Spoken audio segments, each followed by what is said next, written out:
Selamat malam dan selamat datang kami ucapkan kepada seluruh tamu undangan Dialog Pemuda Kota Makassar 2025. Boleh tepuk tangan untuk kita semua. Kami menghimbau kepada seluruh tamu undangan untuk dapat duduk di kursi yang telah disediakan karena kegiatan Dialog Pemuda Kota Makassar 2025 akan segera kita mulai.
Assalamualaikum warahmatullahi wabarakatuh. Selamat malam Kota Makassar. Agak karek bagi semua. Baji-bajiji. Alhamdulillah. Salam sejahtera untuk kita semua. Shalom, Om Swastiastu, Namo Buddhaya, salam kebajikan, salam kebangsaan. Izinkan kami menyapa tamu spesial kita pada hari ini. Selamat datang kami ucapkan kepada yang terhormat Ketua DPD DPRD Kota Makassar, Bapak Ari Ashari Ilham SE. Selamat malam Bapak. Yang kami hormati anggota DPRD Kota Makassar, Dr. Gigi Esin Usami Nur Rahman. Selamat datang Kakak. Yang kami hormati Kepala Dinas Pemuda dan Olahraga Kota Makassar, Bapak Syamsul Bahri SIP MSI atau yang mewakili. Yang kami hormati Direktur Makassar Creative Hub.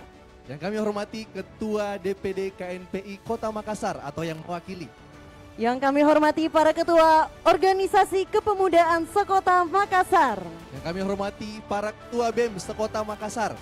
Yang kami hormati moderator dan narasumber dialog pemuda.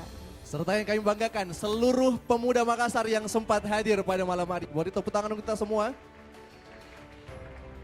Senang sekali hari ini kami berdua bisa menjadi saksi sejarah bertemunya dua sektor antara pemerintah dan juga akademisi atau masyarakat sipil. Bersama saya Dimas Marianto. Dan saya Putri Aulia, tentunya kami yang akan memandu acara kita pada hari ini. Untuk itu bangga kami ucapkan selamat datang dalam acara Dialog Pemuda Kota Makassar 2025. Hadirin yang kami hormati, Dialog Pemuda Kota Makassar 2025 merupakan inisiatif dari Dinas Pemuda dan Olahraga Kota Makassar dan juga Duta Pemuda Kota Makassar.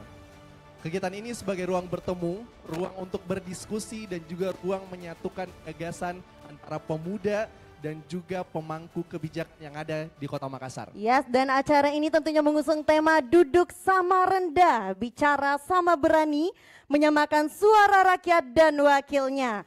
Sebuah tema yang mengajak kita semua untuk tidak hanya mendengar, tapi juga berani menyuarakan. Dan tentunya malam hari ini kita akan menyaksikan ruang dialog yang inklusif, di mana suara pemuda dan suara pemerintah beriring dalam satu panggung gagasan. Berbagai narasumber akan hadir dengan berbagai pandangan dan berbagai sudut dan latar, mulai dari pemerintah daerah, DPRD, akademisi hingga komunitas aktivis. Yes, kami juga punya yel-yel ya.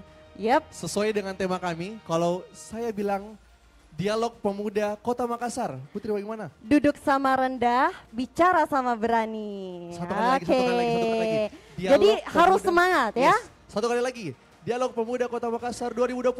Duduk sama rendah, bicara sama berani. Duduknya seperti ini. Kolaborasi, ya. Boleh diikuti bareng-bareng? Yes, oke. Kita coba. Dialog Pemuda Kota Makassar 2025. Duduk sama rendah, bicara sama berani. Yes, boleh tepuk tangan untuk kita semua.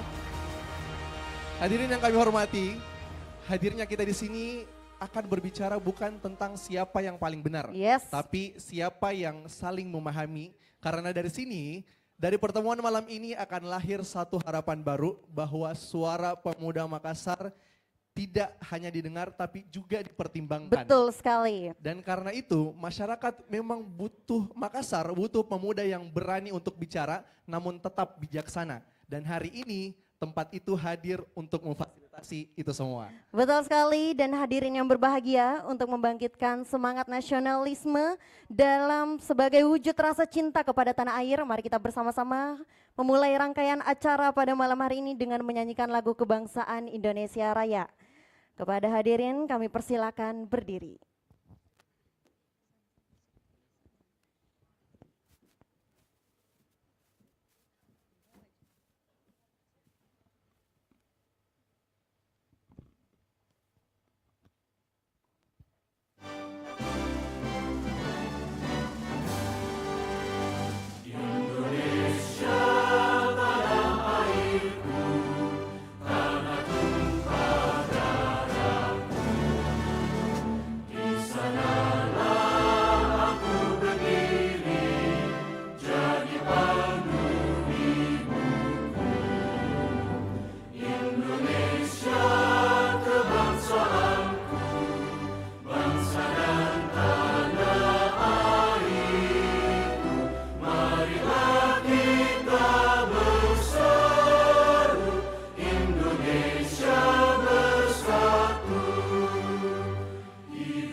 hadirin kami persilakan duduk kembali.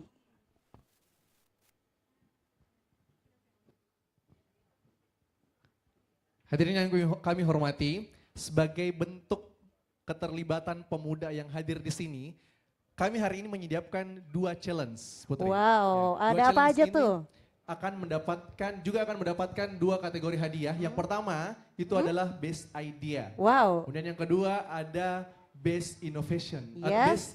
best activity atau yang paling aktif dalam kegiatan ini. Yep, betul. Kalau best idea ini, sedikit kami menjelaskan bahwa di akhir nanti bahwa kegiatan hari ini akan ada 2 panel diskusi. Diskusi yang pertama kami akan melibatkan semua lembaga pemerintahan hadir di atas ini untuk berdiskusi dengan kita untuk menjelaskan apa yang sebenarnya akan dia laksanakan di Kota Makassar. Kemudian panel yang kedua kita akan mendengarkan dari sisi yang lainnya, sisi akademisi, jurnalis dan juga organisasi.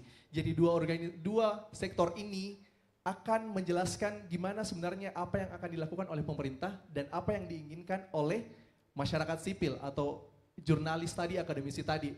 Tugasnya teman-teman yang lain, kami akan pilih 5 nanti yang akan menyampaikan apa sebenarnya benang merah dari kedua diskusi ini. Apa yang akan dilakukan pemerintah dan juga apa yang diinginkan sebenarnya oleh masyarakat sipil. Setelah menemukan benang merahnya, barulah mengajukan idenya. Nah dari situlah kami akan pilih nanti ide-ide terbaik yang kami ajukan ke pemerintah.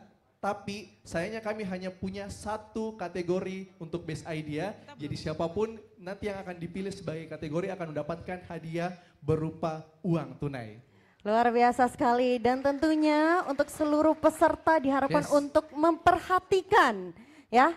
Dan Dimas, Ya. kita akan ditemani juga oleh salah satu moderator cantiknya Oke. pada hari ini. Beliau punya sepak terjang keren banget di dunia Sepertinya- komunikasi dan media. Sepertinya memang panitia tidak salah pilih Betul untuk sekali. dia menemani diskusi Iya. kita pada hari ini. Tanpa berlama-lama kita akan undang dia. Beliau ini adalah profesional MC dan Yes. moderator di Kota Makassar. Beliau juga seorang jurnalis MNC Media. Dan merupakan host dan mentor kelas bebas bicara. Untuk itu tanpa berlama-lama lagi, mari kita sambut untuk naik ke atas panggung. Please welcome Kak Nana Jamal.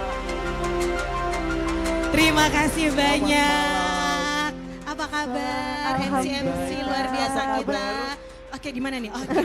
Kabar baik, alhamdulillah. Apa kabarnya? Alhamdulillah. Gimana perasaannya akan mendampingi orang-orang penting yang ada di Ya. sini? Tentunya ini adalah sebuah kebanggaan dan juga momen yang sangat luar biasa karena kita juga akan menjadi bridge atau jembatan Yes. yang akan menjembatani bagaimana suara dari pemerintahan kita, kemudian juga bagaimana kita mendengarkan suara-suara dari warga pemuda-pemudi kita. Yes. Nah, ini Iya. akan ada momen yang akan kita nantikan bersama dan yang lebih menyenangkannya lagi ternyata karena akan ada hadiah uang Ya, tunai ya. betul, betul, Tepuk betul. tangan dulu dong untuk Dispora Kota Makassar, luar biasa sekali. Dan sebagai moderator, kira-kira arah diskusinya nanti ini seperti apa? Bisa di-spill dikit-dikit? Tentunya untuk arah diskusi ini sendiri karena kita akan ada 2 panel. Oke. Untuk yang sesi pertama kita akan mendengarkan dari sisi pemerintah pastinya, dan nanti kita akan ada sharing-session bersama dengan para audiens kita. Kita juga ingin mendengarkan secara langsung dan nanti kita harapkan akan terjadi diskusi 2 arah. Jadi tidak iya. hanya pertanyaan yang kemudian dilemparkan oleh para audiens kita, tapi juga nanti akan mendapatkan jawaban dan ditanggapi lagi. Hanya sayangnya karena kita juga akan terbatas oleh waktu ya rekan-rekan sekalian, kita nggak panggil rekan-rekan ya, kita Iya. panggilnya bukan Bapak Ibu, tapi kita panggilnya rekan-rekan karena kita akan setara di sini ya, duduk sama rata pastinya. Jadi kita akan panggilkan rekan-rekan atau teman-teman sekalian, kita sangat akan menghargai waktu kita nantinya. Jadi sebisa mungkin ketika memberikan pertanyaan atau tanggapan nanti dengan sangat ringkas. Yes, Dan sudah pada siap. intinya. Sudah siap sekali Kak Nana? Sangat siap. Sangat Oke. siap. Sekali lagi boleh tepuk tangan untuk moderator cantik kita Kak Nana Jamal. Terima kasih banyak. Baik, itu dia MC luar biasa kita pada malam hari ini. Dan sekali lagi bismillahirrahmanirrahim. Assalamualaikum warahmatullahi wabarakatuh. Lemes banget yang di belakang. Selamat malam semuanya. Sebagai seorang pemuda dan pemudi harusnya lebih semangat, apalagi pada kesempatan kali ini pemerintah Kota Makassar menyediakan ruang dialog inklusif bagi Anda para pemuda dan juga pemudi Kota Makassar untuk bisa menyampaikan suara Anda secara langsung.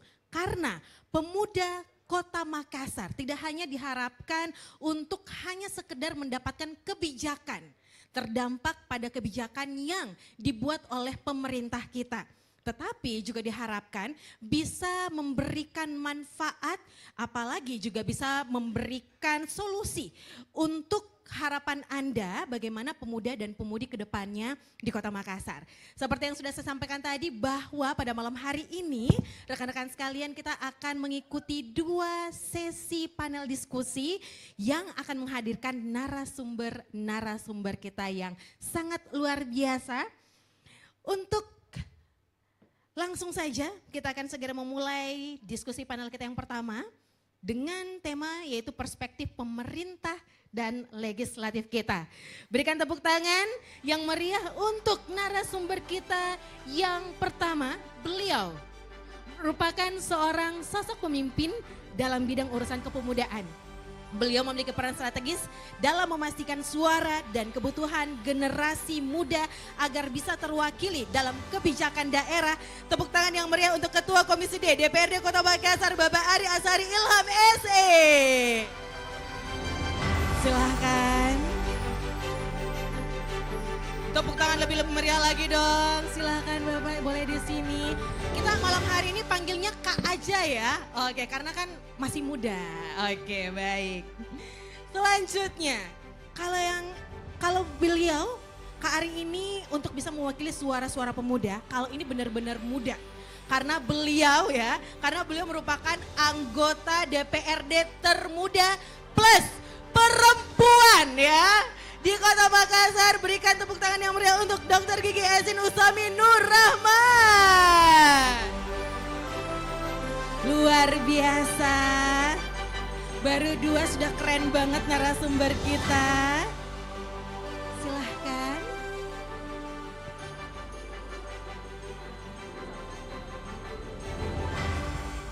Baik, luar biasa.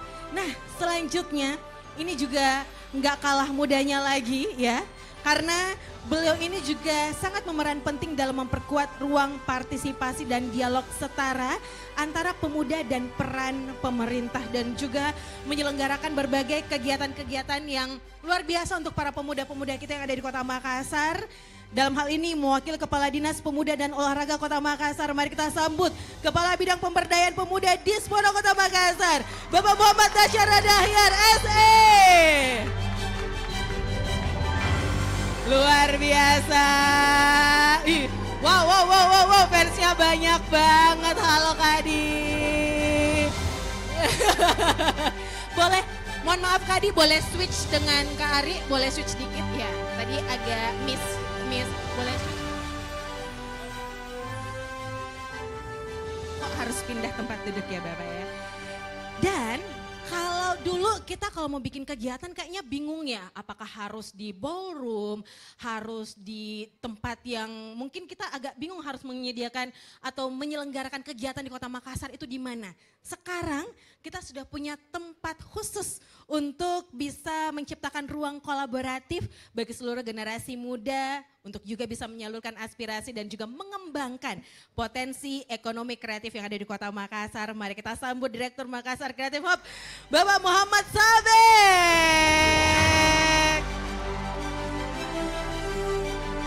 Mana suaranya? Oh. Luar biasa, fans-fansnya luar biasa semua narasumber kita ya. Narasumbernya pastinya nggak kaleng-kaleng malam hari ini.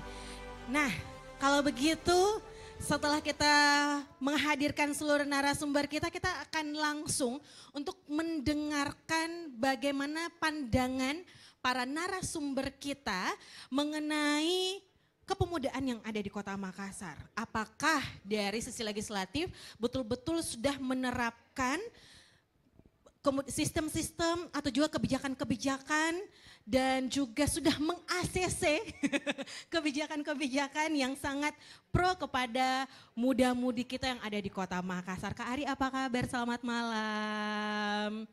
Kak Kanda, Kak Ari karena kalau panggilnya Pak bukan kurang anak muda ya malam hari ini. Apa kabar Ki? Selamat malam. Malam. Sehat Ki? Alhamdulillah. Alhamdulillah. Terima kasih waktu Tak untuk sudah bisa hadir malam hari ini. Siap. Lagi-lagi memberikan ruang bagi para muda-mudi kita untuk bisa menyalurkan dan juga mendengarkan secara langsung. Kalau biasanya mungkin hanya langsung, ini kebijakannya legislatif Tak, ini kebijakannya pemerintah Tak untuk anak muda. Tiba-tiba ada kegiatan ini, tiba-tiba ada kebijakan itu. Sekarang sudah kita bisa dengarkan secara langsung. Kak Ari, apa yang kita ngerasakan, apa yang menjadi pandangan Tak mengenai kebijakan yang ada saat ini untuk pemuda-pemudi di Kota Makassar? Iya, jadi yang pertama saya ucapkan selamat datang untuk semua kakak-kakak yang sempat hadir pada malam hari ini. Senang sekali rasanya bisa ketemu dengan orang-orang hebat di Kota Makassar, tentunya yang diundang malam hari ini kan tentunya para pemuda-pemuda yang hebat untuk bagaimana diharapkan bisa menjadi penyambung estafet masa depan Kota Makassar. Itu yang selalu saya mimpikan, bahwa anak muda Kota Makassar itu tidak hanya menjadi penonton terkait bagaimana Makassar ini bisa lebih baik lagi ke depannya, tetapi harapan kami tentunya bahwa masyarakat muda di Kota Makassar itu menjadi ujung tombak dalam rangka bagaimana mengawal seluruh pemerintahan, terkait belanja-belanja pemerintah kota, terkait kebijakan-kebijakan. Kami berharap bahwa anak-anak muda di Kota Makassar itu sudah mulai harus terlibat. Kenapa? Karena kota atau negara yang hebat adalah yang kuat pemudanya. Sehingga saya bersama Kakak Esin kebetulan sama-sama di Komisi D, ini periode kedua saya dan memang saya baru di Komisi D, tetapi sangat terpanggil untuk bagaimana pemerintah Kota Makassar bisa lebih perhatian lagi kepada anak-anak muda di Kota Makassar. Makanya saya kemarin minta ke Bapak Kepala Dinas dan tentunya ke Pak Kabid bahwa tolong dibuatkan kegiatan untuk anak-anak muda di Kota Makassar supaya bisa terlibat lebih jauh lagi, supaya bisa banyak kegiatan-kegiatan yang melibatkan anak-anak muda, karena anak muda di Makassar itu potensinya sangat luar biasa. Sehingga sangat disayangkan kalau pemerintah kota tidak menyentuh mereka atau melibatkan mereka dalam hal-hal yang lebih positif. Makanya insya Allah kami di Komisi D ini tentunya akan sangat memperhatikan teman-teman pemuda di Kota Makassar, dan kami pastikan bahwa insya Allah di tahun-tahun ke depannya postingan anggaran terkait bagaimana keterlibatan teman-teman pemuda di Kota Makassar, apalagi pemberdayaannya, kami pastikan bisa jauh lebih diperhatikan lagi. Senyumnya Kak Di ceria sekali ya. Oke, tapi kalau kita melihat untuk kebijakan, secara khusus untuk kebijakan sendiri, apa saja yang saat ini yang sudah menjadi pos yang sangat vital di kepemudaan ini? Jadi sebagai bentuk perhatian atau tanggung jawab kami kepada pemuda khususnya di Kota Makassar itu sudah ada peraturan daerah yang dibentuk oleh DPRD bersama-sama dengan pemerintah kota untuk bagaimana mengatur terkait kepemudaan di Kota Makassar, sehingga di sini kedua belah pihak kita sudah ikat dalam bentuk perda terkait apa hak dan kewajiban pemerintah terkait anak-anak muda di Kota Makassar, dan apa hak dan kewajiban anak muda di Kota Makassar terkait kotanya sendiri. Sehingga tadi saya banyak berdiskusi dengan teman-teman sebelum masuk ke sini bahwa kalau memang perlu perda yang ada saat ini kita revisi untuk bagaimana menyesuaikan dengan kebutuhan yang sekarang, kita akan revisi perda itu dalam rangka bagaimana mendukung apa yang menjadi harapan dari anak-anak muda di Kota Makassar untuk bisa lebih lebih baik lagi ke depannya. Karena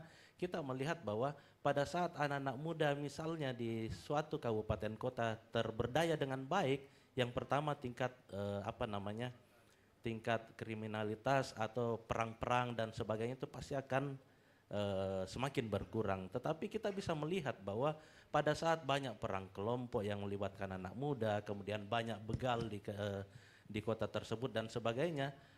Saya tidak mengatakan gagal, tapi kita bisa melihat bahwa pasti sangat kurang peran dari pemerintah dalam melibatkan anak-anak muda tersebut. Itu tolak ukur yang paling yang paling gampang. Sehingga memang ya anak muda harus selalu menjadi ujung tombak terkait bagaimana kemajuan kotanya ke depannya. Baik, terima kasih Kak. Boleh kita berikan tepuk tangan.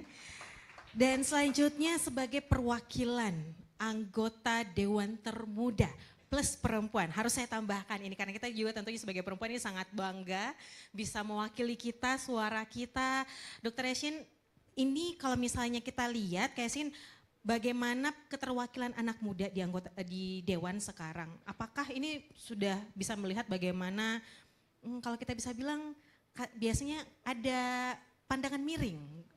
Kalau wah masih muda, apa sih masih harusnya ikut sama senior aja. Ini bagaimana kalau Kak Esin sendiri melihat seorang perempuan muda duduk di Dewan untuk menyampaikan suara dan juga aspirasinya mewakili kita semua Kak Esin? Baik, terima kasih Kak Nana atas pertanyaannya. Jadi saya merasa tentu sebagai perempuan dan anggota DPRD yang alhamdulillah saat ini menjadi yang paling muda, tentu kemarin mungkin saat ini politik dianggap adalah tempat yang kotor, ya. Tempat yang kotor dan sebagainya. Justru dari situ saya melihat jika tidak ada orang bersih yang mau masuk di politik, maka sampai kapan politik itu akan kotor? Kemudian yang kedua yang juga ingin saya sampaikan, saya menyampaikan bahwa pada saat saya mencalonkan, waktu itu umur saya 22 tahun, saat ini 23 tahun. Semuran ya kita ya? Iya. Jadi saya bukan merasa pada saat itu saya mencalonkan bukan karena saya merasa saya orang yang paling siap.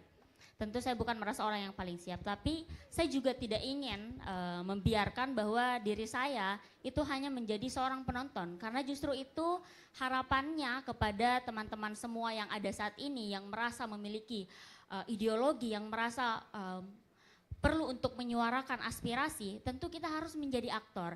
Dan salah satunya dan perlu juga diapresiasi adanya kegiatan-kegiatan dialog kepemudaan ini menjadi salah satu sebuah inovasi yang luar biasa sekali. Terima kasih banyak Dispora yang telah memberikan ruang bagi anak-anak muda yang ada saat ini untuk kita semua bisa menginovasi, kita semua bisa transparansi terhadap berbagai kebijakan yang mungkin kemarin menjadi pertanyaan dan saat ini bisa kita jadikan sebagai sebuah alasan. Oh, adanya kebijakan ini disebabkan karena adanya hal ini. Jadi ada sebab akibat, jadi ada penyebabnya. Jadi maka dari itu tentu harapannya apapun dan bagaimanapun setelah ini diskusi itu akan berjalan, kita tentu berharap ini akan menjadi sama-sama kita semua bisa baik dari masyarakat, dari legislatif dan juga dari eksekutif kita bisa sama-sama untuk berjalan beriringan. Begitu. Oke, nah Kak Esin sendiri melihat seberapa cerah masa depan Kota Makassar ini dengan berbagai kegiatan-kegiatan kepemudaan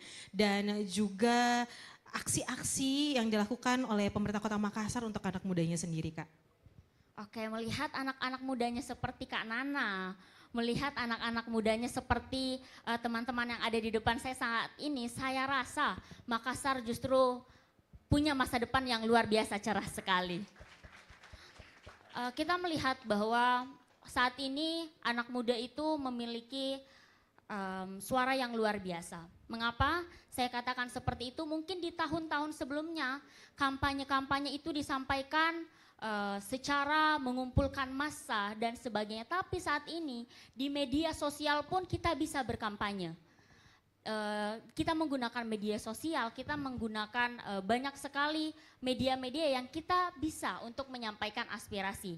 Justru saya melihat dengan kita semua yang ada di sini, dengan bagaimana kita semua saat ini berupaya untuk menjadi versi terbaik dari diri kita masing-masing adalah salah satu langkah untuk menjadikan kota kita juga menjadi kota yang lebih baik. Amin, terima kasih banyak Kak Esin. Sekali lagi tepuk tangan untuk narasumber kita yang kedua. Selanjutnya kita ke bapaknya ini ya. Kakaknya apa Le? Kakaknya anak muda. Oh, ya. Kakaknya anak muda di sini. Karena seumuran kan, cuman beda berapa bulan ya sama Kak Esin ya. Kak Dia apa kabar? Alhamdulillah baik Kak Nana. Sehat ya Kak ya. Sehat, Oke. Yang langsung bersinggungan. Jadi dari dua pihak nih, baik dari sisi legislatifnya, pemerintahnya, dan langsung ke anak mudanya. Ini pasti tugas yang berat ya Kak Dia. Tapi sejauh ini Kak Dia sendiri merasa apakah sudah menjangkau seluruh lapisan anak warga muda-mudi kita yang ada di Kota Makassar? Tantangan apa yang Kak dilihat dalam bisa menjalankan program-program kepemudaan yang di Kota Makassar Kak? Ya, terima kasih Mbak Nana dan juga sebelumnya mohon izin karena seharusnya yang berada di sini Pak Kadispora kami, tapi kebetulan tadi beliau sudah siap-siap ke sini. Pak Wali tiba-tiba baru landing, langsung mencari beliau untuk di kegiatan yang lain. Jadi mohon izin dan juga izinkan saya menyapa ada counterpart saya, kompatriot kami di bidang kepemudaan Kota Makassar, ada Pak Brian Ramadan. Beliau partner kita tiap hari sama-sama, kalau di kantor itu curhat-curhatan, semangat-semangatan itu berdua. Beliau kepala bidang pengembangan pemuda, kami sendiri di bidang pemberdayaan pemuda. End to end-nya sebenarnya bersama dengan Pak Brian. Beliau dulu yang mengembangkan, kemudian kami melanjutkan untuk memberdayakan, kurang lebih seperti itu. Nah tadi kembali ke pertanyaannya Kak Nana, tantangan terberat apa? Kami masuk di Spora itu kurang lebih tahun 2021 pas Covid, waktu itu memang tidak ada kegiatan sama sekali. Dan hal yang pertama yang kami concern adalah tentang data kepemudaan. Kita melihat, wah program yang ada di Dispora ini jangan-jangan hanya merupakan duplikasi dan replikasi program-program sebelumnya. Yang mana tentunya ini juga merupakan sebuah panggilan buat kami yang juga kebetulan pemuda. Kok ini tidak seharusnya seperti ini. Siap, izin Pak Ketua, izin Bu Dewan. Jadi yang pertama kami bereskan itu bersama dengan Pak Brian adalah database. Sekarang bagaimana kita mau menentukan, bagaimana kita mau merencanakan program dan strategi kebijakan pembangunan kepemudaan kalau kita tidak punya datanya. No map, no plan, bullshit kalau kita merencanakan sesuatu tanpa punya data. Alhamdulillah sekarang kita punya database di kantor bersama-sama dengan Pak Brian dan tim Dispora, ada tim data analis dan teman-teman lain. Kami membangun itu dulu. Bahkan boleh dibilang dinas pertama di OPD Kota Makassar dari kurang lebih 53 OPD, satu-satunya yang diizinkan oleh Bapeda untuk menganggarkan kebutuhan data analis, data analitik itu baru kami. Makanya sempat heran juga teman-teman Bapeda ini ngapain, Kominfo aja waktu itu zaman itu belum punya, sekarang udah ada. Nah itu kami beresin, sekarang kita punya 379.792 orang, 379.000 nih Mbak Nana, hampir 400.000. Itu pemuda usia 16 sampai 30 tahun. Jadi kita punya datanya di Kelurahan A, yang laki-laki berapa usia 16-30 dari 152 kelurahan. Dari situ kami berangkat dari sana. Apa yang akan kita lakukan terhadap pemuda ini karena it's not only numbers. Itu bukan hanya tentang angka, bukan tentang statistik, itu orang semua kan Nana. Jadi dari pemuda nomor 1 sampai ke 379.000 tentunya punya kebutuhan yang berbeda. Untuk itu kami membutuhkan untuk memapping dulu semuanya. Kemudian sampai sekarang akhirnya kemarin kami ada inovasi atas dukungan teman-teman di DPR dan komisi juga. Kita diizinkan untuk melakukan penghitungan. Kami merupakan salah satu kabupaten kota pertama di Indonesia yang menghitung indeks pembangunan pemuda dengan menggunakan data primer. Iya, dan alhamdulillah ini luar biasa. Alhamdulillah ini merupakan inovasi kami dan mendapatkan apresiasi juga, dan insya Allah teman-teman di olahraga juga akan mulai catching up di tahun ini. Mereka juga akan mulai menghitung indeks pembangunan olahraga yang mana ini merupakan amanat undang-undang karena memang akan mustahil kalau kita melakukan perencanaan tanpa melibatkan data yang valid. Apa ini sudah termasuk untuk data pemuda inklusif, perempuan dan juga disabilitas nih Kak Di? Ya, izin Kak Nana, kalau dari segi gender kita sudah sudah mengklasifikasikan itu. Kalau disabilitas kebetulan ada di bidangnya beliau di Pak Brian, itu kami sebatas mencacap hanya berdasarkan indexing ya. Kita berdasarkan domain ya. Iya, itu domain. Jadi angkanya baru presentasi, belum di angka exact numbers belum. Luar biasa, kita apresiasi dulu kerja keras dari Dinas Pemuda dan Olahraga, luar biasa sekali. Kak Di, terima kasih banyak atas informasinya. Jadi kita sudah tahu ada berapa banyak muda-mudi, itu termasuk jombloan dan jomblowati nggak Kak Di? Oke, nah ini kayaknya boleh ya lebih ditekankan lagi untuk itu. Nah yang terakhir kita juga akan berbincang-bincang bersama dengan Direktur Makassar Creative Hub ini sesuatu hal yang baru di Kota Makassar, tentunya juga perlu kita apresiasi. Terakhir kegiatan yang saya lihat karena ada teman saya di sana adalah Makassar bernyanyi ya. Apakah suara cempreng kayak saya bisa nih Kak Sabek bergabung untuk di kegiatan seperti itu nih Kak Sabek? Atau ada klasifikasi tersendirinya gimana nih Kak Sabek? Ya, kayaknya lebih spesifik ke cempreng saya ya kayaknya ya.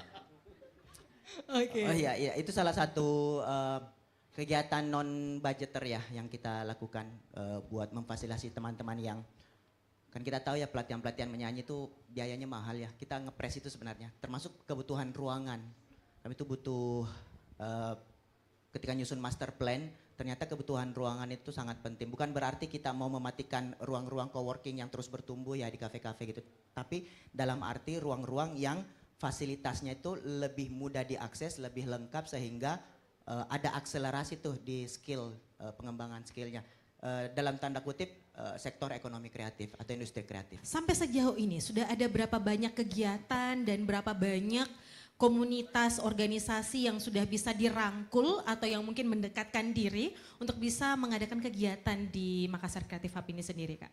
Iya, karena saya agak susah ya dengan angka-angka beda dengan Kak Di ini yang kayaknya memang terlalu muda ya otaknya ya kayak encer sekali kalau masalah angka gitu. Kalau seingat saya, kita kan baru berjalan sekitar 5 bulan ya dengan Oktober ini. Total ada 5.000 kegiatan, saya nggak ingat totalnya tapi bulan Juli itu kita ada 42 kegiatan. Kemudian di bulan Agustus ada 64 kegiatan sebaliknya. Kemudian di bulan September 77 kegiatan dan Oktober 100 kegiatan. Jadi selama ya dan itu kebanyakan gratis teman-teman ya. Teman-teman bisa akses terbuka untuk umum dan totalnya kalau kita lihat dari angka-angka karena cuma ngisi form Google Form gitu karena kita belum ada integrasi dengan sistem Lontara Plus ya yang dikembangkan oleh pemerintah kota juga. Jadi kita pakai sistem sendiri. Total dari kegiatan yang saya sebutkan tadi angkanya kalau saya nggak salah ingat itu ada sekitar 10.555 orang yang berkecimpung dalam satu MCH aja di Losari. Itu selama 5 bulan dan itu kita bisa dibilang terfasilitasi dengan baik dan mayoritas itu gratis. Oke, untuk Makassar Creative Hub ini sendiri, karena yang kita harapkan bahwa ini hanya tidak akan berlangsung hanya selama masa periode pemerintahan ini, tapi bagaimana ini kemudian bisa terus diberdayakan, dimanfaatkan ke depannya. Apa legacy mungkin atau apa yang dilakukan agar ini bisa terus berjalan Kak? Iya, salah satu yang sebenarnya kami lakukan adalah bagaimana Makassar Creative Hub ini bukan dilihat sebagai produk pemerintah sebenarnya. Dalam arti organik muncul dari gerakan-gerakan komunitas kepemudaan, organisasi kepemudaan yang ada. Sehingga itu yang membuat kita tahu lah ya tantangannya menggandeng komunitas itu seperti apa susahnya karena ada narasi dan segala macam. Namun dengan adanya Makassar Creative Hub ini coba kita rangkul tuh salah satunya waktu di launching kemarin ada sekitar 100 undangan yang kita sebar di beberapa di antaranya ada OKP juga. Tapi kebanyakan memang komunitas karena kita tahu komunitas itu sangat masif ada di kelurahan, di lorong-lorong mereka hidup begitu. Itu kita gandeng untuk rutin tiap bulan kita adakan sharing. Minimal kita buka form kegiatan kamu yang dikenal publik deh 5 tahun berjalan. Ayo kita dorong barangkali bisa berkolaborasi dengan program-program yang sudah dilakukan pemerintah. Jangan-jangan sejalan nih sehingga lebih masif lagi dampaknya yang awalnya kesusahan nyari sponsor dan lain-lain. Justru ada anggaran nih daripada tidak tahu nih mau dikeluarkan lewat apa.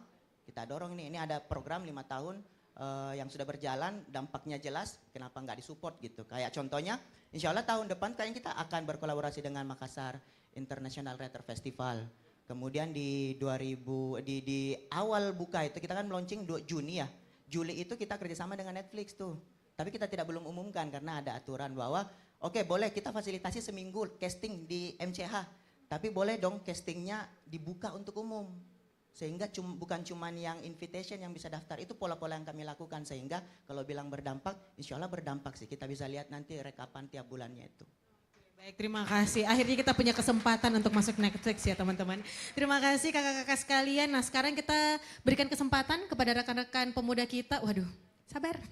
Untuk bisa mengajukan pertanyaan dan juga bersiap untuk menerima. Silahkan kakak-kakak boleh dibantu nama dan dari organisasi mana. Silahkan dari pemuda kita yang paling pertama pakai kacamata, silakan berdiri. Nama dan dari organisasi mana? Pertanyaannya untuk siapa? Cek. 1, 2. Baik, perkenalkan nama saya Junedi Jabar dari komunitas Marine Buddies Makassar. Bulan lalu juga sudah berkegiatan di MC ya, terima kasih KB. Ya. Jadi sebenarnya untuk semua panelis yang ada di atas, mungkin ini berkaitan juga dengan data yang tadi disebutkan. Izin Pak. Iya. Jadi yang mau saya tanyakan adalah indeks pembangunan di Kota Makassar itu mencapai 58% di tahun 2024.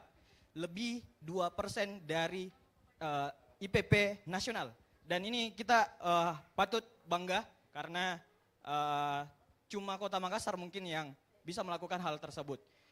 Tapi yang jadi permasalahan adalah tingkat pengangguran di Kota Makassar yang saya lihat datanya itu berada di 9%. Yang dimana itu hampir 3 kali lipat dari nasional.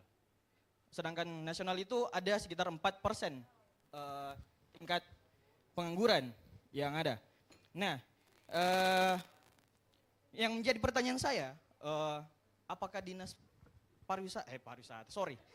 Dinas Pemuda dan Olahraga atau Dispora itu mengambil datanya sudah benar-benar real kah atau memang masih seperti dilakukan pada saat event-eventnya Dispora terus datanya diambil dari situ? Itu yang pertama.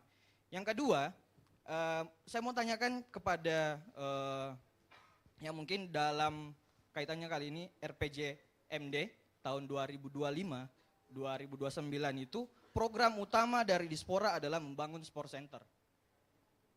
Yang jadi pertanyaannya, apakah di Kota Makassar kita semua adalah olahragawan? Apakah kita tidak memikirkan teman-teman kita disabilitas ya dan lain-lain mungkin yang mungkin tidak ada kaitannya dengan olahraga sama sekali. Jadi kita harus memikirkan juga itu. Bukan cuma olahraga yang harus kita pikirkan dan segala macam. Dan satu yang paling saya saat ini mungkin bertanya-tanya, kenapa Kota Makassar ingin membangun di Untia saat ini? Saya selaku salah satu aktivis lingkungan mungkin, mohon maaf, saya aktif di bidang lingkungan. Yang dimana rehabilitasi mangrove yang ada di Lantebung ataupun di Untia itu ada sekitar 12 hektar. Yang dimana untuk pembangunan, untuk ekonomi kreatif yang akan dibangun di Untia sana nanti, itu sekitar 13,8 hektar. Nah, otomatis itu akan berdampak lagi kepada rehabilitasi mangrove yang ada di sana. Kasihan teman-teman aktivis yang sudah lama berkecimpung di dunia lingkungan itu. Oke, nah, baik. Ya, itu yang kedua. Siap. Dan yang terakhir mungkin. Dua aja, kebanyakan. Dua aja. Singkat. Iya. Nah, yang terakhir mungkin contoh kasus teman saya sedang merintis sebuah usaha, wirausaha. Dia membuat sabun cuci yang dia olah sendiri dengan tangannya sendiri. Tapi yang saya lihat saat ini, teman saya itu masih kesulitan untuk bisa mendapatkan akses dimanapun. Karena tidak ada bantuan dari pemerintah Kota Makassar sendiri. Itu. Jadi boleh ditekankan kesulitan mendapatkan aksesnya ini seperti apa? Distribusinya, pemasarannya dan label yang mungkin bisa membantu teman saya itu bisa meluaskan lah dari produknya tersebut. Nah, yang jadi pertanyaan utama saya adalah apakah pemerintah Kota Makassar mau untuk merangkul anak-anak muda ini dalam hal melakukan hal tersebut. Oke, baik. Iya, Terima kasih Kak Jabar. Ya. Oke. Terima kasih. Lanjut. Wassalamualaikum warahmatullahi wabarakatuh. Waalaikumsalam warahmatullahi wabarakatuh. Di meja belakang. Pemudi kita. Ya, silakan berdiri. Cap cip cup boleh. Ayo. Pemudi kita, pemudi. Ya, ayo bedain pemuda dan pemudi ya. Silakan nama dan dari mana. Dan pertanyaannya langsung intinya aja ya. Ini satu aja. Silakan. Baik, sebelumnya perkenalkan nama saya Andi Azilainaya Madrika sebagai salah satu finalis dari Duta Pemuda Kota Makassar tahun 2025. Baik, yang ingin saya tanyakan, saya akan bertanya ke legislatif dari Komisi D. Pertanyaannya itu, bagaimana tindakan legislatif dan pemerintah ini dalam menindaki suara atau aspirasi dari pemuda. Padahal pemuda ini menganggap bahwa pemerintah ini sudah tidak pro dengan rakyat. Dan apakah hal tersebut sudah bisa dikatakan menyejahterakan rakyat dan sudah bisa dikatakan bahwa suara pemerintah dan suara rakyat itu sama rata. Terima kasih. Terima kasih banyak. Satu lagi boleh? Meja lainnya sebelah sini. Sebelah sini boleh, silahkan. Oke, kita spread ya. Silahkan di sebelah sini. Saya nggak lihat ada yang terbatas, boleh agak bergeser ke tengah mungkin, silahkan. Dari meja sini tapi ya oke, silahkan. Baik, terima kasih atas kesempatan yang telah diberikan. Perkenalkan, nama saya Kaharyadi, salah satu finalis dari pemilihan Duta Pemuda Kota Makassar tahun 2025. Terima kasih atas kesempatan yang telah diberikan.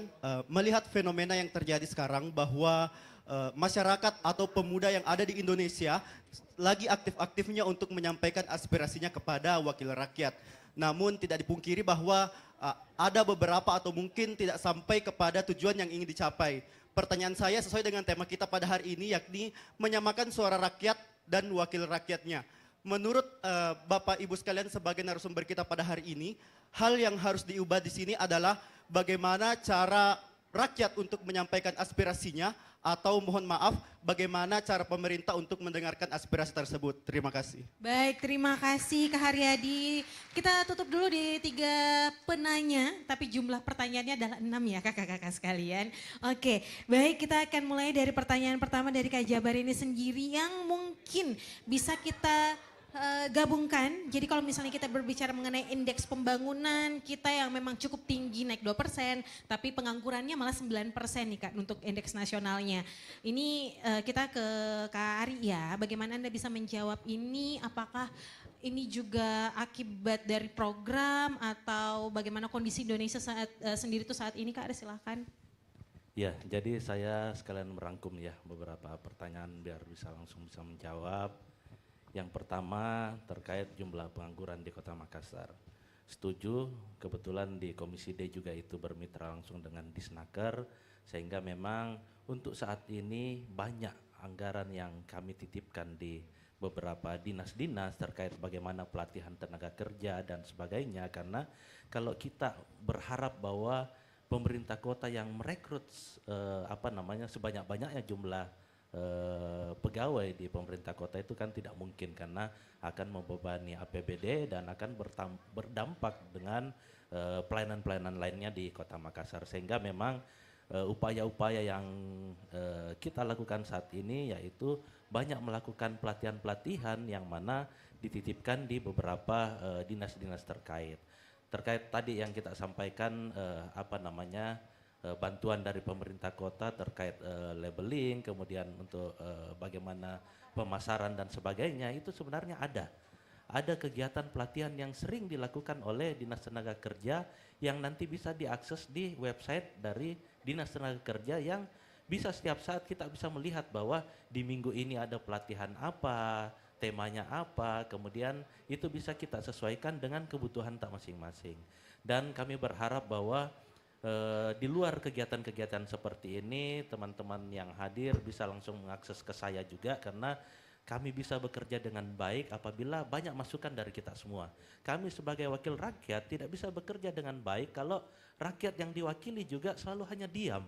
Sehingga kami tidak mengetahui bahwa apa sebenarnya kebutuhan misalnya di kelurahan A, apa di kelurahan B, tetapi kalau kita aktif untuk bagaimana berkoordinasi dengan kami, insya Allah apa yang masyarakat harapkan itu bisa terselesaikan dengan baik.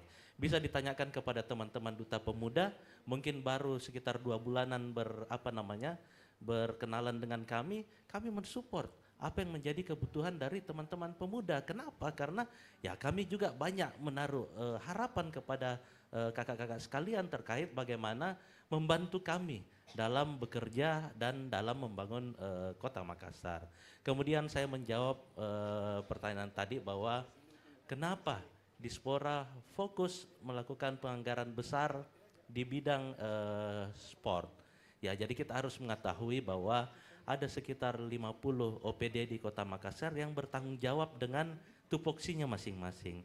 Kebetulan karena Dispora itu mewakili dari pemuda dan olahraga, tentunya memang yang dilakukan atau dianggarkan di situ memang lebih banyak terkait pemuda dan olahraga. Terkait bagaimana mengurai tadi tenaga kerja atau pengangguran itu ada di OPD lain di Disnaker dan sebagainya, sehingga memang kalau teman-teman Dispora lebih pro ke pemuda dan olahraganya karena memang tupoksinya untuk itu dan hanya diizinkan untuk penganggaran terkait pemuda dan olahraga. Kemudian untuk adik yang di belakang tadi Jika warganya sendiri sudah mulai tidak percaya dengan pemerintahnya, ini seperti apa kemudian komunikasi agar bisa suara rakyatnya ini bisa terwakilkan? Jadi begini, gedung DPRD itu adalah rumah rakyat. Sehingga apapun aspirasi dari adik-adik, kakak-kakak sekalian itu harus disampaikan kepada kami sehingga kami bisa mengetahui bahwa apa yang menjadi permasalahan di wilayah masing-masing. Tetapi karena gedung DPRD baru-baru habis terbakar, jadi kami juga bingung biasanya untuk bagaimana bisa menerima aspirasi. Nah, itu pertanyaannya Kak, dengan cara apa ini sekarang mereka bisa menyampaikan? Sekarang kan ada 50 anggota DPR di Kota Makassar. Seharusnya minimal adik-adik atau kakak-kakak sekalian bisa terkoneksi dengan salah satu anggota DPRD di wilayah masing-masing. Sehingga apabila apa yang menjadi kebutuhan masyarakat bisa minimal kita sebagai pemuda menjadi harapan Kota Makassar itu bisa kita yang mewakili untuk menyampaikan. Karena kalau misalnya adik-adik yang ada di sini mendengarkan ada permasalahan di wilayahnya kemudian hanya diam, itu kan kita tidak bermanfaat. Nah, minimal kita bisa mulai membangun diri kita sendiri untuk mewakili lingkungan sekitar, skop-skop kecil aja dulu untuk bagaimana kita bisa bermanfaat untuk menyampaikan aspirasinya minimal ke salah satu anggota DPR di wilayahnya untuk bagaimana bisa dirumuskan, dipecahkan kemudian bisa menjadi salah satu kebijakan. Mungkin seperti itu. Oke, yang terakhir mungkin saya mau minta tolong Kak Esin untuk menjawab. Oke, silakan. jadi biar semuanya kebagian untuk pertanyaannya. Nah, kalau Kak Esin sendiri mohon dibantu untuk menjawab juga tambahan dari penanya kita, Andi Azila. Ini kalau ini mewakili anak muda ya Kak yang sudah duduk di anggota dewan. Rakyatnya sudah mulai tidak percaya. Cara-cara kita juga di jalan untuk menyampaikan suara-suara kita, hak-hak kita ini mulai tidak sinkron. Kemudian warga atau masyarakat menganggap bahwa ini suara-suara kita tidak didengar. Jadi bagaimana sebaiknya atau cara apa sebaiknya yang bisa dilakukan oleh para pemuda-pemudi kita agar suara-suaranya ini didengar sampai ke legislatif Kak? Oke, thank you Kak Nana. Untuk saat ini seperti apa yang kita lihat, bagaimana mungkin sebagian anak muda merasa, kenapa tidak terwakilkan suaraku, ada suaraku yang terwakilkan dan sebagainya. Tentu di DPRD kota sendiri kita banyak sekali cara-cara untuk menyampaikan aspirasi. Dari yang pertama saya sampaikan aspirasi dari komunitas itu melalui RDP, rapat dengar pendapat. Jadi semua komunitas yang hadir dan datang di kantor di DPRD Kota Makassar kita terima, kemudian disampaikan apa yang menjadi keluhannya saat ini, apa yang sekiranya saat ini menjadi unek-uneknya disampaikan kepada DPRD Kota, kemudian akan kita panggil orang-orang yang terkait, orang-orang yang terlibat akan kita panggil secara keseluruhan melalui sebuah pertemuan yang tadi saya sampaikan namanya adalah RDP atau Rapat Dengar Pendapat. Di situ ada DPRD Kota Makassar sebagai mediator, kemudian nanti ada dari pemerintah kota, ada dari komunitas atau organisasi yang kemudian menyuarakan aspirasinya, kita akan buatkan forum. Nah, forum itu tadi kita sebut RDP. Kemudian yang kedua, dalam fungsinya sebagai seorang anggota DPR itu ada 3 fungsi. Yang pertama adalah legislasi, yang kedua adalah penganggaran, dan yang ketiga adalah pengawasan. Jadi aspirasi kita itu disampaikan melalui apa? Dari pengawasan, misalnya dari program yang kita beri nama adalah reses.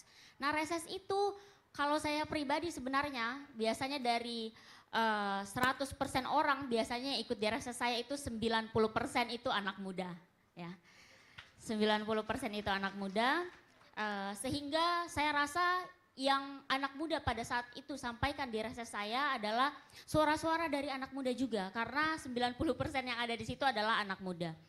Kemudian pertama RDP, kedua reses, dan yang ketiga juga bisa disampaikan baik itu melalui misalnya ada dalam fungsi pengawasan yang sesuai dengan perda yang berlaku, misalnya di Dispora kita membuat sosper, di situ akan ada sesi tanya jawab, ada sesi diskusi, yang mana hasil diskusi itu akan disampaikan langsung ke DPRD, ke Dinas OPD terkait, sehingga saya rasa melalui 3 jalan itu sudah cukup memungkinkan untuk apa yang menjadi keluhan kita saat ini bisa tersampaikan. Baik, terima kasih Kak Eshin.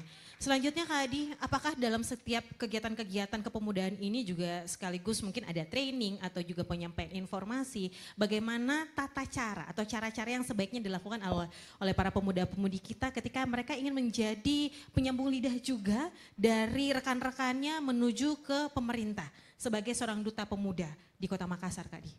Ya, makasih Kak Nana. Alhamdulillah selain dari DPR, kami pun juga di eksekutif berusaha untuk menyerap apa yang jadi kebutuhan daripada teman-teman, terutama yang menjadi stakeholder kami dalam hal ini pemuda ya. Karena memang kita menghindari bagaimana kebijakan itu, program yang kami ciptakan jangan sampai dia top down, memang seharusnya bottom up. Dan sama seperti yang Kak Eshin dan Pak Ketua Komisi bilang, Dispora pun sebenarnya selalu terbuka selama hari kerja. Teman-teman yang datang ke kami itu komunitas, baik itu organisasi dan lain-lain. Saya dengan Pak Brian hampir setiap hari kita menerima masukan daripada teman-teman tentang apa yang perlu misalnya kita intervensi di ruang-ruang mana. Cuma masih sekalian di forum ini juga ingin kami sampaikan, masih banyak salah kaprah terutama dari teman-teman mahasiswa. Kadang gini Kak, mereka kegiatannya minggu depan baru datang minggu ini. Padahal itu tidak kayak dulu itu ada namanya pos bantuan. Itu minggu ini hari Jumat kegiatan, hari Senin kita datang, itu bisa kita support. Sekarang tidak Kak. Kegiatan yang kami laksanakan di tahun 2025 ini sudah kami laksanakan rancangan dan perencanaannya bersama DPRD itu di tahun sebelumnya di 2024. Kayak seperti sekarang, kami sebentar lagi sudah akan melakukan perencanaan untuk 2026. Nah, ini yang masih banyak tidak dipahami oleh teman-teman. Kadang datang, bisa support Kak kegiatanku. Padahal kegiatan kami itu sudah terset semua Kak. Nah, itu yang jadi sebaiknya bagaimana Kak mereka agar bisa terakomodasi juga? Sebaiknya datang, kita bicarakan, kita rencanakan dengan baik, jangan tiba masa tiba akal, kira-kira kayak tahun depan, apalagi tadi kita sudah ada clue-nya, kita lagi menyusun program 2026. Itu bisa masuk melalui kami di legislatif, di eksekutif, juga bisa masuk ke teman-teman legislatif. Itu banyak program yang kami terima berdasarkan dari masukan teman-teman. Oke, karena kita ini mau 2 arah, tadi pertanyaan-pertanyaan dari para audiens kita sebelum saya ke Kak Sabe, saya mau tanya dulu ke teman-teman sekalian. Jawaban dari Kak Ari dan juga Kak Eshin dan juga Kak Di ini, apakah kalian sudah tahu tata cara penyampaian? Jadi tidak ujuk-ujuk langsung demonstrasi. Apakah sudah teman-teman? Apa para perwakilan-perwakilan sudah tahu? Yang lain gak bersuara sudah tahu? Oh alhamdulillah, berarti pertanyaan tadi bagaimanakah cara mereka untuk bisa menyampaikan suara-suara mereka sudah terjawab ya? Oke, nah kalau begitu ada tambahan Kak Di? Ya saya mau menambahkan tadi yang sudah dijawab oleh Pak Ketua Komisi, kalau nggak salah dari Kak Jabar ya, dari komunitas itu. Saya, Iya, soalnya nama depan. Yang bilang soalnya Jabar. nama depannya Jabar. Oke, Jabar doang ini yang ketinggalan nih. Maaf. Makanya kalau jemput Jabar pelan-pelan ya. Sama kayak saya Jamal, tenang. Ya, ingin menambahkan jawaban Pak Ketua Komisi, saya senang sekali Kak siapa namanya? JJ. Oke, Kak JJ. Kak JJ tadi menanyakan tentang indeks pembangunan pemuda. Kalau lebih tepatnya Kak, output daripada IPP itu bukan persentase tapi dia basis poin. Jadi angka kita di 2024 58,00 basis poin, lebih tinggi hampir 2 basis poin daripada rata-rata angka nasional di angka 56,64. Nah, kalau kita lihat indeks pembangunan pemuda itu kenapa di angka penganggurannya masih rendah? Karena memang gini Kak, di IPP itu ada komposit. dia indexing itu terdiri dari komposit. Ada 5 domain dengan 15 indikator. Bukan hanya tingkat pengangguran terbuka, tapi juga dulunya ada tingkat pengangguran kerah putih dengan kerah biru. Tapi di dalamnya ada domain kesehatan pemuda, partisipasi pemuda, pemuda remaja hamil, pemuda merokok, itu dan lain-lain. Jadi bisa jadi kenapa angka Kota Makassar sedikit lebih tinggi, bisa jadi karena komposit lainnya memang lebih tinggi daripada daerah lain. Dan bukan hanya Kota Makassar yang lebih tinggi dari rata-rata nasional, karena kenapa? Nasional menggandeng banyak daerah timur yang terus terang mungkin masih tertinggal daripada daerah-daerah di bagian barat. Jadi itu sedikit. Kemudian ada juga Soal tadi, data pengambilan datanya itu sendiri bagaimana Kak? pengambilan datanya, alhamdulillah kenapa kami kemarin mendapatkan apresiasi, karena kita menggunakan data primer bukan data sekunder, karena kita turun langsung face to face ke 18.800 pemuda dengan 100 pertanyaan. Dan insya Allah tahun ini kami akan melakukan updating, tapi kurang lebih sampel datanya lebih sedikit, 2.000 data dari 152 kelurahan. Mudah-mudahan nanti ketemu sama Kak JJ. Oke deh Kak Adi, terima kasih. Selanjutnya kita ke Kak Sabe. Kak Sabe dari Kak JJ sendiri ini merasa bahwa temannya... Kak Ari ini Iya. kurang lebih itu Kak Nana, terima kasih. Oke baik, terima kasih Kak Semuanya. Sabe. Boleh kita berikan tepuk tangan yang meriah untuk para narasumber kita, teman-teman sekalian.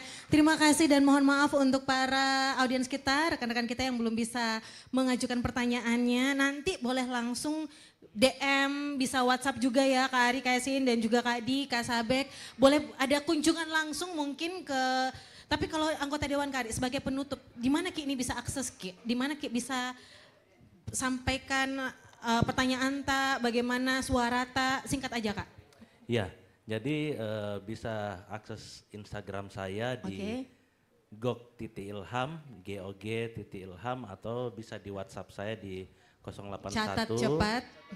315 96 90 Oke beda, 081 315 315 96 96 90 90 09. 09. Jangan Ki Mama minta pulsana teman-teman sekalian. Oke. Tepuk tangan dulu. Kalau Kak Esin di mana Kak Esin? Kalau saya di Esin Usami Official. Oke, gampang ya. Ada WhatsApp-nya juga yang bisa Ada. dijangkau Kak, boleh Ada silakan. 0811 0811 444 444 11 11 233. 233. Sudah ya teman-teman sekalian, kita kasih tepuk tangan dulu dong untuk seluruh narasumber kita. Kak Dia sama Kak Sabek nanti bisa langsung berurusan sama pemuda-pemudinya secara langsung. Kami mohon kesediaannya untuk dapat berdiri dan juga berfoto bersama terlebih dahulu. Terima kasih kami ucapkan teman-teman sekalian.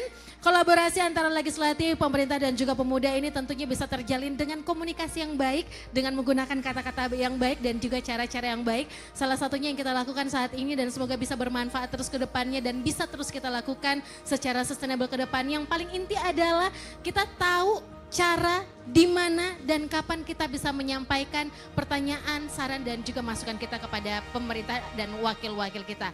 Ini dia akhir dari panel diskusi kita yang pertama. Sekali kita berikan tepuk tangan yang meriah untuk para narasumber kita yang luar biasa, Kak Ari, Kak Esin, Kak Adi dan juga Kak Sabek. Tepuk tangan yang lebih meriah lagi untuk mereka semua. Terima kasih banyak. Dan kita akhiri dulu sesi panel kita yang pertama. Kami persilakan untuk dapat menikmati coffee break. Sebelum kita lanjutkan untuk di sesi panel kedua kita yang sudah hadir di depan kita semua.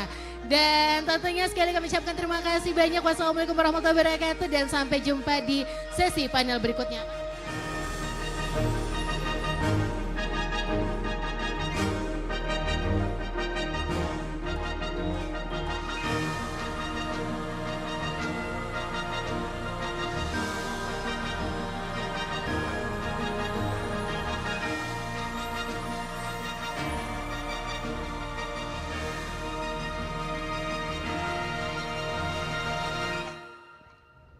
Baik, untuk rekan-rekan sekalian, coffee break kita hanya 5 menit ya. Jadi nggak lama-lama, nggak perlu keluar jauh-jauh. Karena sesaat lagi kita akan langsung lanjutkan di sesi panel kedua kita.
Baik, kepada seluruh rekan-rekan dan audiens kami silahkan kembali di tempat duduknya masing-masing. Kita akan segera melanjutkan sesi panel kedua kita.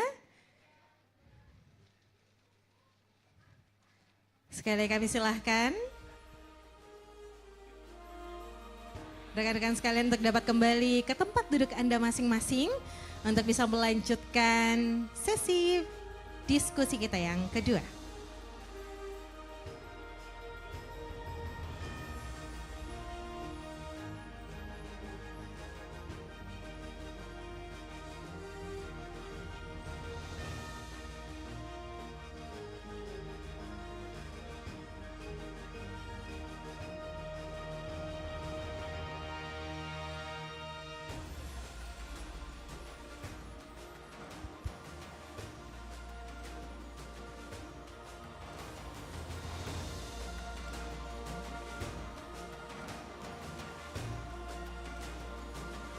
Teman-teman sekalian, kami silahkan kembali untuk dapat menempati tempat Anda masing-masing.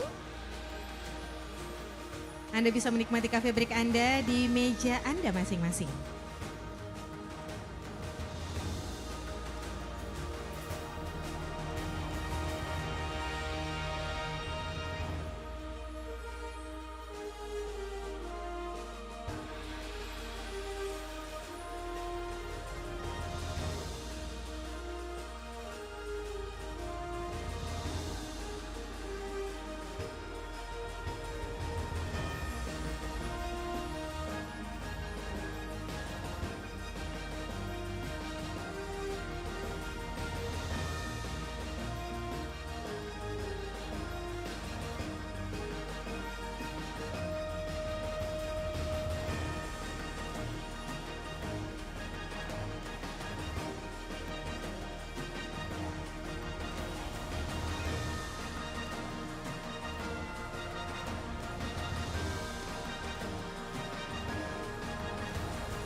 Yuk teman-teman sekalian, kami persilakan untuk dapat mengisi kursi-kursinya masing-masing.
Baik, bismillahirrahmanirrahim. Kembali saya sampaikan Assalamualaikum warahmatullahi wabarakatuh.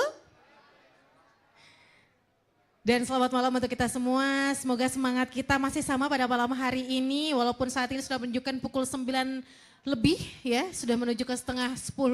Semoga teman-teman sekalian masih tetap semangat karena kita akan segera memulai untuk sesi diskusi kita yang kedua. Di mana untuk di panel kedua kita ini ingin menggali perspektif masyarakat sipil dan juga pemuda. Menggali bagaimana pandangan komunitas pemuda, masyarakat, akademisi, dan tentunya media terhadap dinamika partisipasi pemuda dan masyarakat serta peran mereka dalam menjaga transparansi dan tentunya mengawal kebijakan publik yang fokus dan pro kepada pemuda kita. Narasumber kita yang pertama, waduh ini senior saya. Beliau berperan penting dalam menyampaikan informasi kepada publik dan membentuk opini masyarakat terhadap isu sosial, politik, dan kepemudaan. Saya sudah tidak bisa menyebutkan dari tahun berapa. Kehadiran beliau ini diharapkan tentunya bisa memberikan perspektif media yang mampu memperkuat kesadaran kritis dan literasi publik khususnya di kalangan pemuda agar lebih aktif dan bertanggung jawab dalam ruang partisipasi masyarakat. Kita sambut dan berikan tepuk tangan yang meriah untuk Kak Ingrid Herman selaku jurnalis dari TVRI. Halo Kak Ingrid, apa kabar Kak? Kalau sama Kak Ingrid harus salim nih kayaknya, seniornya banget nih. Silakan Kak Ingrid. Oke, silakan, terima kasih. Dan berikutnya, beliau merupakan seorang akademisi di bidang perencanaan wilayah dan kota. Beliau membawa perspektif ilmiah dalam memahami tantangan sosial, ekonomi, dan tata ruang perkotaan. Mari kita sambut ini dia dosen perencanaan wilayah dan kota dari Universitas Hasanuddin, Insinyur Dewa Sagita Alfadin Nur STMT. Halo Kak Dewa, apa kabar? Sehat Kak? Alhamdulillah, silakan Kak. Dan narasumber kita yang ketiga, ini merupakan perwakilan dari organisasi kepemudaan tertinggi di Kota Makassar. Tentunya beliau memiliki peran penting dalam peran strategisnya untuk menjembatani komunikasi antara pemuda dan juga wakil rakyat. Mari kita sambut, ini dia Kak Ilham Azhari Said. Mana suaranya? Selamat malam Kak Ilham, apa kabar Kak? Silakan. Sekali lagi kami juga mengundang sekali lagi kepada para audiens kita, para rekan-rekan kita, muda-mudi kita warga Kota Makassar yang mewakili untuk bisa kembali menempati tempat duduknya masing-masing. Terima kasih banyak. Oke, senyum dulu semua kakak-kakak narasumber. Ada yang mau foto-foto dulu kami persilahkan. Sekaligus kita akan memberikan briefing singkat mengenai kegiatan kita di sesi kedua pada panel ini. Dimana sekali lagi panel kita akan kita lebih persingkat Kak. Kalau tadi kita masih ada sesi tanggapan dari penanya sebelumnya. Tapi karena waktu kita semakin terbatas. Tapi kita tetap ingin mengharapkan bahwa yang menjadi keresahan dari pemuda-pemudi kita ini tetap bisa tersampaikan dengan baik. Nah, baik kalau begitu kita akan langsung bincang-bincang dengan narasumber kita. Dan narasumber kita yang pertama untuk di sesi kedua ini adalah senior kita di bidang jurnalis. Ini sebenarnya tadi enggak saya sapa di sesi awal Kak, agak gemetar sebenarnya. Senior ini ya. Apalagi takut salah kalau misalnya memandu moderator seperti ini karena yang kayak bagaimana Di? Oke. Nah, tapi kalau kita berbicara bagaimana seorang jurnalis Kak, ini benar-benar mungkin ini adalah seperti pertanyaan pribadi dari saya sebagai seorang jurnalis.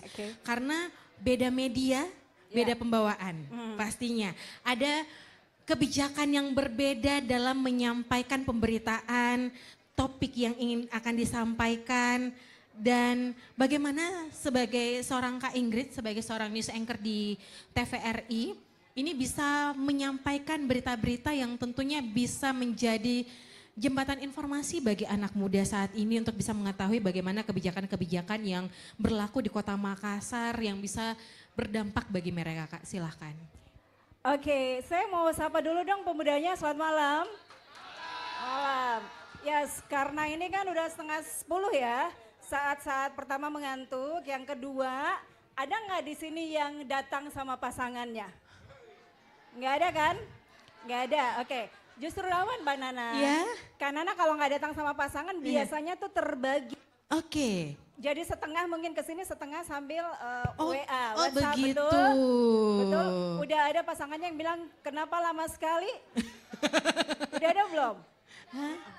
Kebetulan Udah. tidak ada Kak Tidak Ingrid. ada, oh. Sama sekali tidak ada maksudnya. Maksudnya jomblo.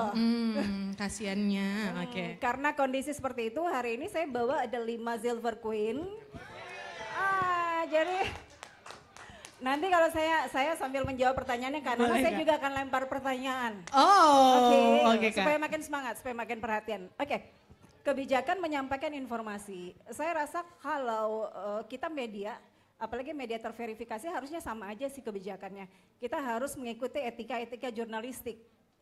Etika jurnalistik di mana sebelum kita sampaikan informasi kita harus cari datanya. Kita harus ketemu dengan sumbernya yang akurat gitu.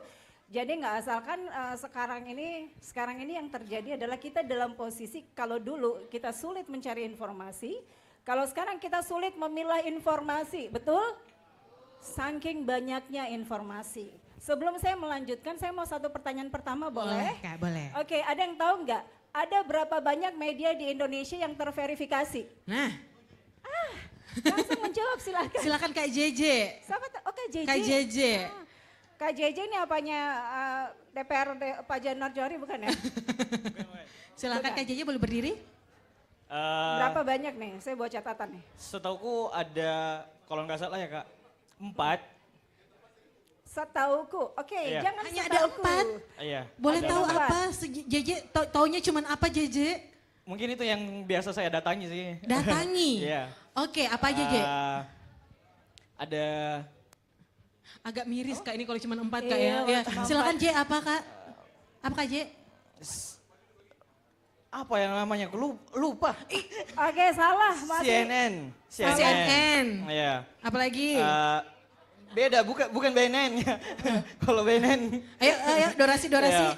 BNN itu narkoba kalau BNN narkoba. CNN. Oke, langsung aja Kak Nana, sorry. Iya. Masih salah. Masalah Oh, JJ. siap. Ada lagi yang Apa di yang belakang.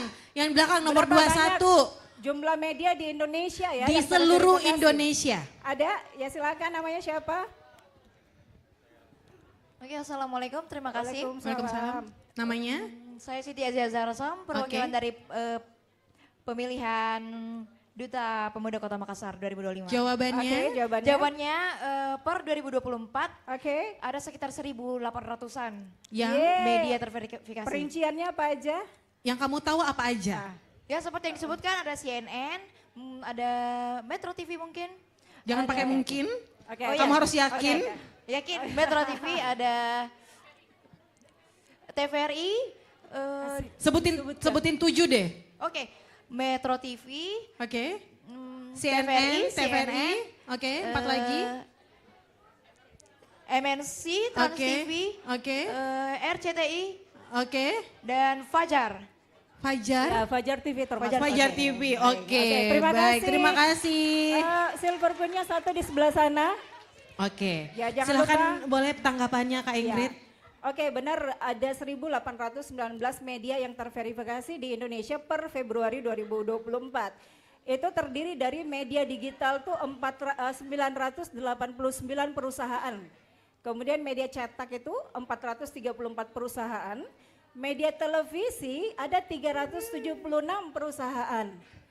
Tadi yang dikenal yang itu aja kan, banyak di daerah juga ada. Kemudian media radio itu 18 perusahaan. Artinya ada sekitar 1.819 media yang terverifikasi. Terverifikasi itu artinya informasi-informasi yang diberikan itu adalah informasi-informasi yang akurat dan akuntabilitas. Gitu. Nah, persyaratannya untuk bisa menyampaikan informasi itu harusnya kurang lebih sama untuk media-media terverifikasi. Karena itu bisa masuk media yang terverifikasi oleh Dewan Pers. Yaitu untuk sebelum menyampaikan informasi, ada data yang harus dikumpulkan, ada sumber yang harus diwawancarai, kemudian ada konfirmasi yang harus dilakukan.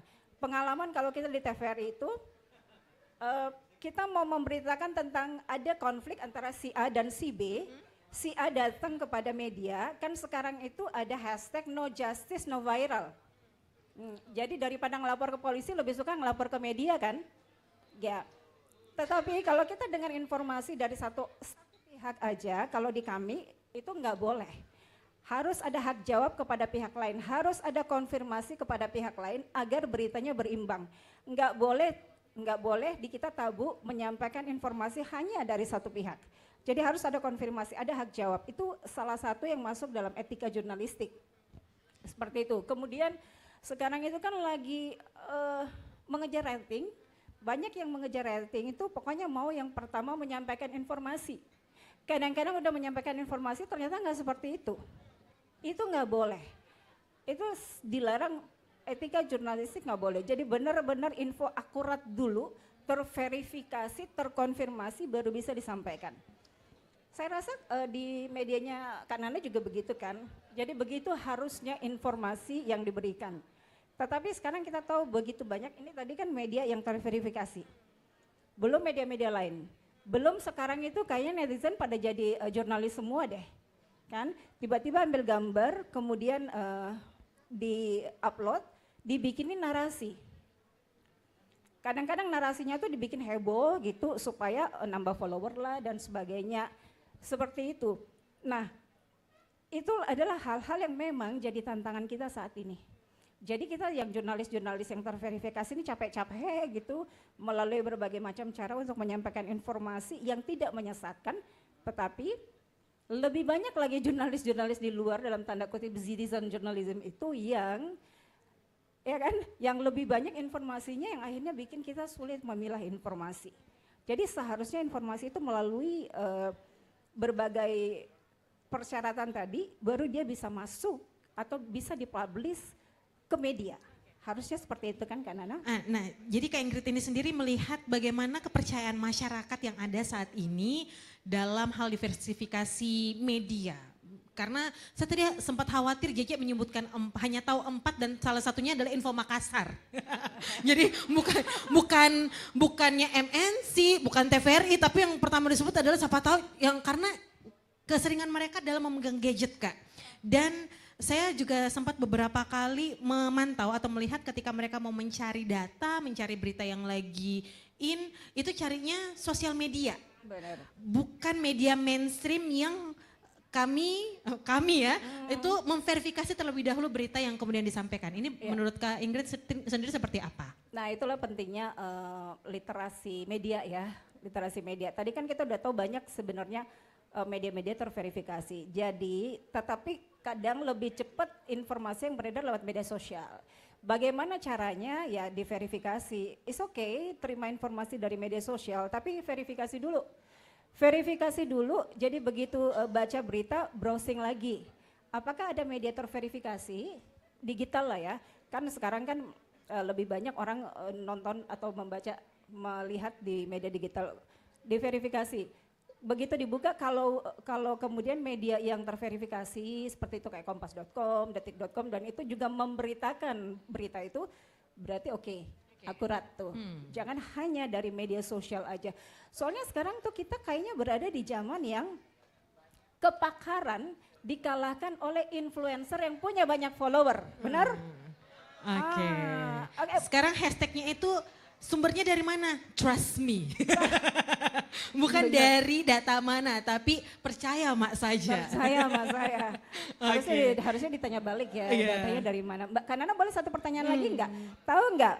Media sosial yang ratingnya paling tinggi ditonton oleh Gen Z atau anak-anak muda. Siapa yang bisa jawab? Oke, di belakangnya JJ. Boleh di belakangnya JJ. Sebutkan 4 yang paling tinggi. Yang paling tinggi, oke. Silahkan namanya siapa? Baik, terima kasih atas kesempatan yang telah diberikan. Perkenalkan nama saya Akramullah. Jadi izin menjawab Kak, jadi 4 media sosial itu yang paling ratingnya tinggi itu adalah Lambetura. Hah? Lambetura. Secara umum, media sosial secara umum. Media sosialnya bukan akunnya. Instagram. Akramuladis. Kasih pertanyaan penanya. Instagram. Dis. Medsos. Ayo medsosnya, pindah ke belakang. Ya 16, nomor 16. Oke, baik. Saya izin menjawab saja langsung. Oke. Jadi untuk media sosial yang paling sering dikonsumsi oleh Gen Gen Z Z? atau mungkin yang pemuda sekarang itu ada TikTok, Instagram, Twitter atau X, dan mungkin Facebook. Itu benar, tapi tetap pertanyaannya kan yang paling banyak, pokoknya- pengguna paling terbanyak. paling Ya. banyak TikTok. Urutan 1, 2, 3, 4 dari Harus paling atas. diurutkan. Oke, harus diurutkan. dis nomor 16, dis pindah ke nomor 11. Jadi kita pokoknya langsung cepet ya. Kalau ada salah langsung kita pindah nomor 11, nomor 11. 11 langsung. Pengguna baik. terbanyak di mana? Langsung saja pertanyaannya, pertanyaan jawabannya. Jawabannya. Yang paling tinggi itu TikTok, Oke. yang kedua IG, yang ketiga Twitter, dan yang keempat YouTube. Bagaimana Kak? Masih kembali. Masih, pindah lagi meja sebelah nomor 07. browsing, 07. browsing. Sabar. 07 ini kita lagi kayak ini ya. Lagi cepat Terima kasih. 07 durasi ya. TikTok, Oke. Instagram, Oke. X atau Twitter, Oke. Facebook. Facebook Masih salah. Ya, pindah, sebelah pindah kanan. ke sebelah sini. Kasiannya kodong panitia, sabar Kina. Iya, Oke, supaya nggak ngantuk. pindah. Oke. Meja situ, di Iya, belakang. nomor Oke. 30 silakan baru nanti ke depan. Iya, langsung jawabannya. Yang pertama itu TikTok, kemudian Instagram, kemudian YouTube, dan yang terakhir itu kalau bukan X Twitter itu Facebook. Enggak boleh enggak lagu, harus yakin. Masih Masih belum salah. tepat. Depan. Masih Jilbab belum tepat. abu-abu. Ya, yang jilbab abu. Oh ya udah cowok. Boleh cowok. Yang cowok depannya. Ya, oke silakan berdiri. Langsung jawabannya adalah TikTok, Instagram, YouTube, dan Facebook. Masih salah, ayo di browsing dong. tadi ayo di itu udah browsing. dijawab sama yang Ayo di ini. browsing. Silakan yang jilbab coklat tuh, sama satu meja.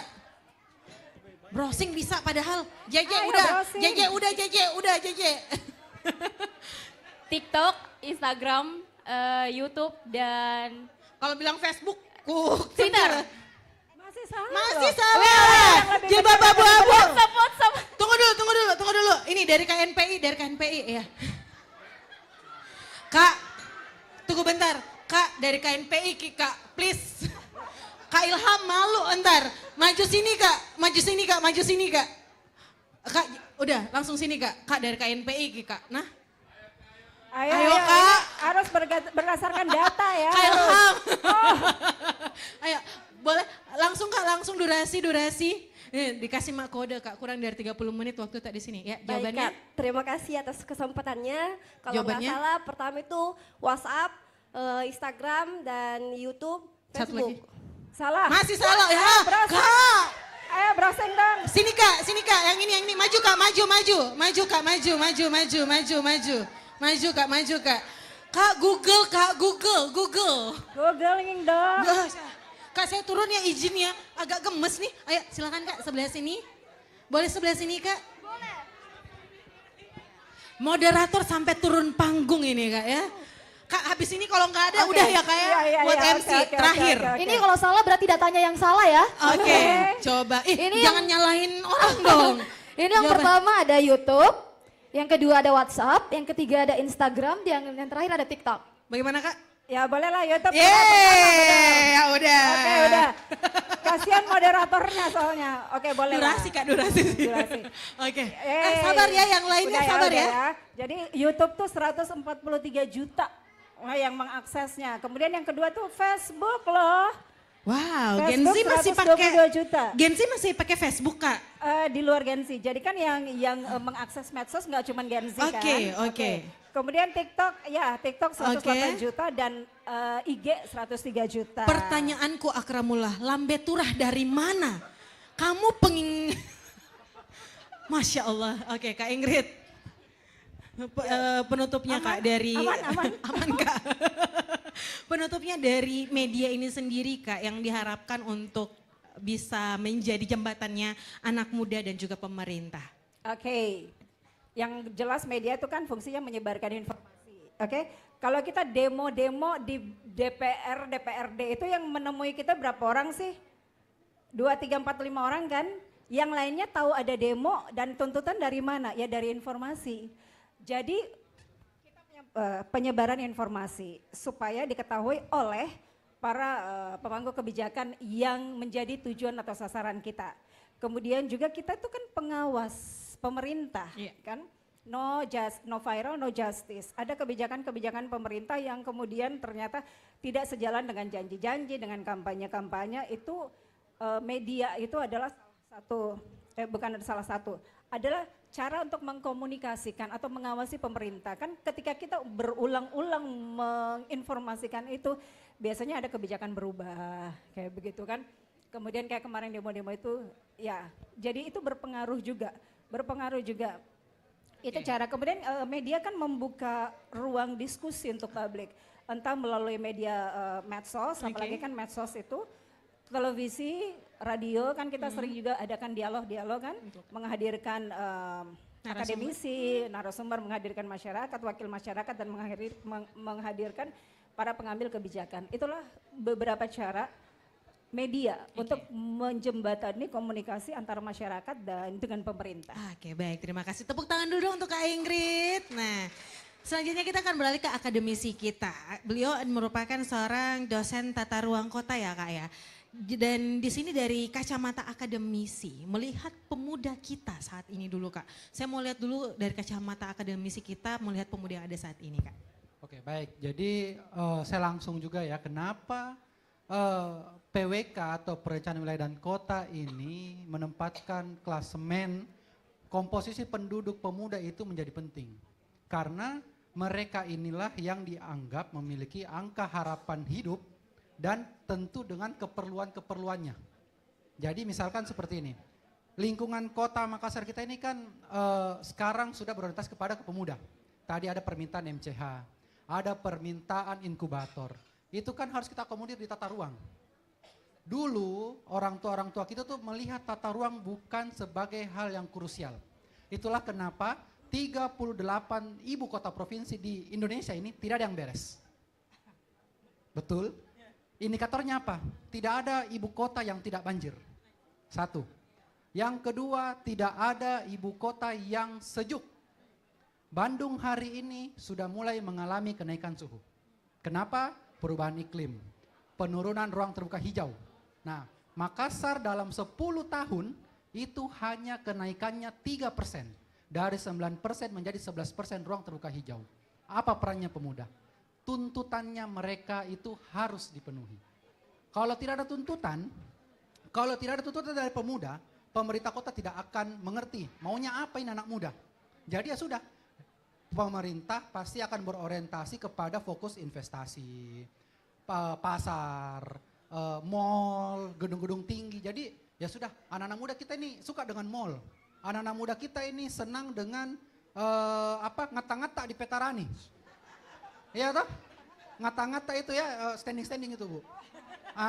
Itu kan dari segi kacamata kami nih, pemuda berarti punya keinginan untuk menyalurkan bakat, hobi. Dan di Makassar itu masih cenderung sedikit untuk mengakomodir. Jadi makanya kalau pemuda kita cenderung tidak peduli, tentu pasti pemerintah tidak akan memberikan. Karena kan yang namanya APBD, APBN kan itu terbatas. Makanya ilmu kami akhir-akhir ini dalam 1 dekade setelah pemerintahnya Pak Jokowi masuk ke Pak Prabowo, kita sekarang sudah mulai dilirik dalam artian semua kota di Indonesia, kabupaten kota itu harus punya namanya dokumen RT RW, rencana tata ruang dan wilayah. Nah di dalam situ sekolah, universitas, pembangkit listrik sekalipun itu sudah harus diatur. Walaupun belum dibangun tahun ini, kita tahu 10 tahun yang akan datang berapa jumlah sekolah yang akan dibangun. Sistem zonasi hari ini di Makassar masih ada kecamatan yang belum punya sekolah. Dampaknya apa? Anaknya tidak bisa sekolah, masuk ke swasta, masuk ke sekolah-sekolah yang cenderung lebih tinggi biayanya. Jadi apa? Harusnya ada pembangunan sekolah sesuai dengan jumlah pertumbuhan penduduk. Nah, jadi memang pemuda ini ketika tidak peduli, ya pemerintah bilang, sudahlah, jangan bikin, karena dia tidak peduli, Ji. Dibelikan motor orang tuanya, jangan kita bikin bus, jangan kita bikin monorail. Tapi kalau mereka ke Jakarta, mau naik MRT. Kalau nonton konser di Singapura, naik MRT. Di Kuala Lumpur, naik MRT. Tapi kenapa tidak minta di Makassar? Mereka tahu kemaros kan? Ya, jadi pemerintah, tadi ada Bapak anggota Dewan, kemudian ada legislatif, itu tentu bekerja dan tentu berfokus kepada tuntutan atau permintaan dari warganya. Ketika warganya tidak menuntut, ketika warganya tidak meminta, ya sudah. Legislatif, eksekutif ya kerja sesuai dengan hari-harinya saja. Nah itu ya. Kemudian saya karena mewakili Unhas juga ya, dari Unhas, kami sendiri secara internal di kampus, alhamdulillah sudah dalam beberapa dekade, 1 dekade ini, kita demonstrasi sudah sangat turun. Tidak pernah lagi demonstrasi tutup jalan. Karena kami dari kampus dapat demonstrasi tutup jalan, kita panggil, kita skorsing. Bakar ban, kita skorsing. Demonstrasi berujung kekerasan, kita DO. Unhas sekarang DO-nya besar-besaran. Dia tidak peduli lagi kalau mahasiswa sedikit. Jadi bagaimana caranya mereka sebagai, karena mahasiswa juga dianggap sebagai pilar suara masyarakat nih Kak. Jadi artinya kami mendorong mahasiswa itu bersuara langsung straight to the point. Langsung datangi kantor. Berkreasi dalam tulisan, dalam karya, dalam tuntutan lewat media sosial. Karena begini, sekarang mahasiswa masih ada yang tutup jalan. Beberapa jalan di Alauddin, ya di Urip Sumoharjo, ambulans lewat terhalang. Orang tua kita pulang kerja terhalang, ya, dan mereka berpikir dengar bakar ban, didengar soalnya tidak ada yang mau dengar, ya. Jadi kami di UNAS mendorong, kita dorong itu organisasi atau UKM yang bersifat jurnalistik, mempublikasikan hasil temuannya, mempublikasikan hasil ceritanya, dan kemudian akademisi apa? Kita telusuri, kita sama-sama bentuk penelitian, pengabdian terhadap masyarakat, kita ajak mahasiswa bersama dengan dosen turun ke lapangan, cari betulkah itu? Sama tadi cross check. Jadi setelah dapat isu, kita periksa di lapangan, kita dapatkan isu masalah, kita selesaikan. Karena mau bagaimanapun juga mahasiswa kalau hanya sekedar berkuar-kuar di jalan ya siapa mau dengar? Suara lagu Spotify, YouTube musik itu lebih enak didengar di mobil. Ketimbang suara-suara toa ya yang sudah rusak, yang sudah apa. Saya sudah ancam bahkan di Fakultas Teknik itu, 1 kali saya lihat kalian di jalan bakar ban, jangan pernah masuk kelas. Kenapa? Ada ruangnya kalian untuk berdemonstrasi tanpa merugikan orang lain. Karena ruang kita ini adalah milik bersama. Kecuali dalam tanah rumahmu, ya punyamu. Tidak mungkin saya mau teriak dalam rumahmu ya. Jadi itu ada perbedaan mana ruang publik, mana ruang private. Nah itu pemuda saat ini itu masih belum paham. Tiba-tiba standing di Petarani. Bagaimana kalau tidak ada standing kecepatan penuh, dia tabrak orang. Jadi sekarang ada isu bahkan mengatakan bahwa kita sudah hati-hati, tapi orang lain tidak hati-hati. Jadi makanya apes ini tidak kenal tanggal sial, tanggal merah. Dia kena tanggal kapanpun ketika kita memang sial. Jadi kami juga di kampus sudah mulai mendorong. Pak, saya ada ide ini untuk usaha. Kita modali. Unhas mengeluarkan hampir 400 juta per tahun untuk memodali proposal-proposal ide bisnis di kampus. Setelah tahun pertama didanai, tahun depan kita orbitkan ikut untuk lomba skala nasional. Jadi pembiayaannya bisa sampai 2 kali lipat. Gitu. Jadi sekarang yang sudah lulus, mohon maaf, ya tidak mendapatkan kesempatan itu. Jadi itu untuk junior-juniornya kalian semua. Karena kami bercermin dari yang sekarang. Senior-seniornya, aduh ternyata tidak dapatkan ruang. Akhirnya kami coba terus memperbaiki dari level kampus. Nah, pertanyaan terakhir mungkin Kak, pergeseran jiwa anak muda yang ada saat ini. Apakah juga ini masuk dalam penelitian PWK? Seperti kita bisa melihat anak muda jompo. Anak muda ini mungkin terdengar bercanda, tapi ini juga serius. Anak muda yang kemudian tidak lagi into kepada yang namanya perumahan. Yang kalau misalnya dulu orang tua kita itu pokoknya investasinya adalah rumah, tanah dan lain-lain. Kemudian juga harapan hidupnya yang mungkin ini bukan data yang spesifik dan akurat Kak, yang kemudian lebih rendah seperti itu Kak. Bagaimana Kak? Oke, jadi memang dengan istilah pemuda jompo ini sebenarnya menjadi prihatin juga ya. Pemerintah juga di sini harus fokus terhadap pemuda jompo karena mereka itu semakin jauh dari kemampuan membeli perumahan. Mereka semakin jauh dari membeli kehidupan yang layak huni. Karena kenapa? Harga tanah terus meroket, ketersediaan rumahnya terus terbatas ya. Sekarang harga rumah 200 juta itu enggak ada di Makassar. Taeng Kak. Taeng itu pun juga masih sudah jauh ya. Sudah 300 juta makan taeng sekarang. Jadi memang kami di PWK juga melihat ada mempelajari human behavior, citizen behavior. Jadi perilaku manusianya dalam sebuah kota itu dipengaruhi oleh apa? Ketika pemerintah gagal memenuhi sandang papan pangan, itu mendorong perilaku manusia yang cukup sulit diatur. Pernah saya mendengar bahwa orang Makassar ini kalau sudah dikasih roti, dia diam. Itu yang kita harus singkirkan. Jangan sampai dikasih roti sudah tenang. Kita harus minta memang yang menjadi haknya kita. Kita harus mengawal. Kenapa pemerintah tidak mendorong memanfaatkan aset-aset pemerintah yang ada membangun rusun? Itu kan lebih terjangkau. Dan kami melihat tren sekarang memang Gen Z sudah tidak berorientasi memiliki hunian. Tapi dia lebih pilih beli apartemen.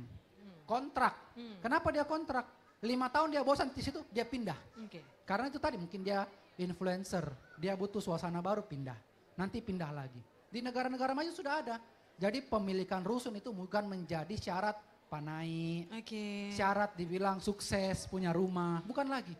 Kak. Ya, jadi ada pergeseran di situ dan ini cenderung cukup di satu sisi mengkhawatirkan. Tapi kami coba juga bagaimana caranya memberikan rekomendasi kepada pemerintah untuk mendorong lebih inklusif, lebih mendorong lebih banyak persiapan seperti sandang, papan, dan pangan itu tadi. Baik, terima kasih. Tepuk tangan dulu dong untuk akademisi kita. Terima kasih banyak Kak Dewa. Nah, kita beralih ke DPD KNP Kota Makassar kita. Dalam hal ini mewakili ada Kak Ilham. Kak Ilham, selamat malam. KNP ini sendiri kan juga sebagai salah satu jembatan suaranya anak muda ke pemerintah Kota Makassar. Kalau sekarang melihat kondisi anak muda saat ini, utamanya tema kita duduk sama rendah, bicara sama berani. Bagaimana membuat mereka berani untuk ngomong? Karena tadi didorong sama akademisi kita. Bagaimana pemerintah mau membuat A, B, C, dan D kalau kalian cuma diam, udah dikasih roti, diem. Nah, gimana nih Kak Ilham, silahkan. Baik, terima kasih Kakak Nana. Tadi saya sebenarnya berharap kakak dewan kita itu masih tinggal kakak. Ya, biar mereka bisa dengar suara-suara yang khusus datang dari anak-anak muda, kira-kira begitu. Apalagi kalau kita melihat temanya, ini kan sebenarnya menantang kita untuk berani bersuara, kira-kira begitu. Ini saya lihat temanya diadopsi dari prinsip egaliter, kira-kira begitu ya, prinsip kesetaraan. Jadi kalau teori sosialnya itu egaliter memang tidak mengenal adanya struktur sosial. Tidak membedakan antara yang kaya dengan yang miskin, yang pejabat dengan yang bukan pejabat. Termasuk tidak ada demarkasi antara yang diwakili dan yang mewakili, kira-kira begitu. Pertanyaannya, bagaimana kemudian prinsip egaliter ini bisa terwujud? Bagi saya adalah dengan cara memperbaiki demokrasinya. Demokrasi mungkin secara sederhana yang kita tahu selama ini adalah dari rakyat, oleh rakyat, untuk rakyat. Tapi kalau kita telisik lebih jauh secara genealogi, di 1789 pada masa revolusi Prancis itu ada penanda lahirnya demokrasi di situ. Saat rakyat Prancis di alun-alun kota Paris menguji kekuasaan Raja Louis XVI saat itu, Raja Louis XVI yang kita kenal dengan raja yang bengis itu senantiasa menyombongkan kekuasaannya, bahwa mahkotanya itu tidak mungkin copot dari kepalanya karena dipasangkan langsung oleh Tuhan. Oleh karena itu saat masa-masa revolusi Prancis diuji oleh rakyat Prancis, digiring di tengah-tengah alun-alun kota Paris, kemudian diperhadapkan dengan guletin dan seketika kepalanya copot waktu itu ya. Jadi bukan hanya sekedar mahkotanya yang lepas, tapi juga kepalanya terlepas dari badannya. Itu artinya apa? Artinya kalau rakyat punya keinginan, ya barangkali memang mahkotanya dipasangkan oleh Tuhan, tapi kalau rakyat sudah punya keinginan, dengan sendirinya Tuhan akan menyetujui itu. Dari situlah lahir mungkin istilah yang kita kenal saat ini, Vox Populi, Vox Dei. Suara rakyat adalah suara Tuhan. Artinya apapun yang diinginkan oleh rakyat sudah pasti disetujui oleh Tuhan.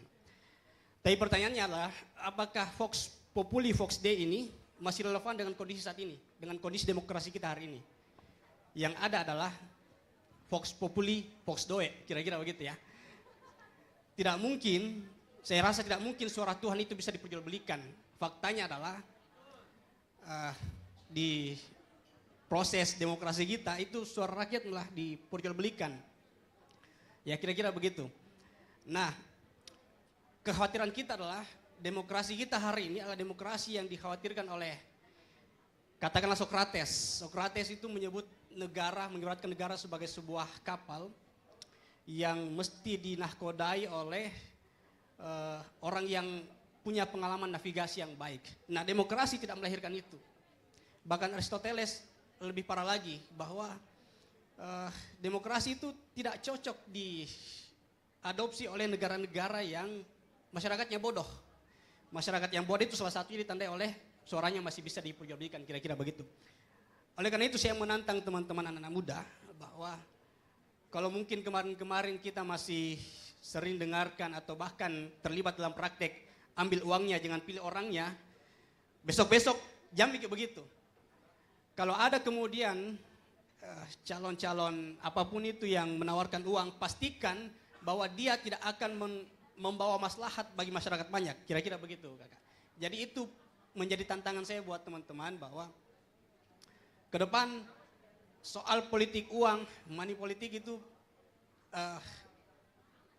kalinolmi di kepala tak bahwa siapapun orang oknumnya yang kemudian menerapkan money politik dalam proses kandidasi apapun, pastikan bahwa orang itu tidak akan membawa kemaslahatan bagi umat, kira-kira begitu kakak. Bagaimana caranya Kak kita, kayaknya kalau ditantang sekarang anak muda tidak terlalu semangat nih Kak. Yang kayak, saya tantang Ki ini, pokoknya jengki terima amplop. Nah, apakah ada cara-cara yang mungkin lebih bikin anak muda ini membara untuk betul-betul, karena kadang-kadang pilihannya yang tidak ada. Oke, baik. Soal pilihan yang tidak ada ya, ini memang menjadi PR besar bagi kita semua. Kalau tadi saya sempat singgung Aristoteles malah sepakat itu demokrasi digabungkan dengan aristokrasi. Aristokrasi itu adalah kekuasaan oleh yang terbaik. Jadi sebenarnya partai politik ini juga punya tugas berat untuk kemudian menghadirkan kader-kader terbaiknya. Faktanya adalah partai politik hari ini itu diisi oleh orang-orang yang punya duit, bahkan diisi oleh orang-orang yang punya gen penguasa. Mungkin kayak tadi ya, ada anggota dewan yang mungkin kebetulan bapaknya juga anggota dewan, kira-kira begitu ya. Nah ini yang saya maksud, bahwa ini menjadi tugas besar kita semua. Saya harapkan teman-teman yang hadir di sini, aktivis-aktivis, duta-duta pemuda, saya pikir harus ambil bagian di situ. Karena apa yang teman-teman lakoni hari ini, apa yang teman-teman tempuh hari ini, tempat teman-teman berproses hari ini adalah salah satu wadah untuk kemudian melahirkan navigator ulung untuk menahkodai sebuah kapal yang namanya negara, kira-kira begitu. Terima kasih banyak Kak Ilham. Yang jelas bukan saya yang bilang, ada dari KNP yang mewakili. Pertanyaan silahkan Kak JJ, next. Silahkan teman-teman yang mau bertanya, nomor 16 silahkan, di sana nomor 7. Benar ya? 5, oke. Nomor 16 dan nomor 5, satu lagi dari mana? Nggak kelihatan soalnya. Dari, oke. Yang nggak kelihatan boleh ke tengah ya. 3 dulu, masing-masing cuma 1 pertanyaan aja. Silakan nomor 16, nama. Baik, terima kasih atas kesempatannya. Perkenalkan, nama saya Faizah Almas. Saya langsung saja ingin bertanya ke Mbak Ingrid.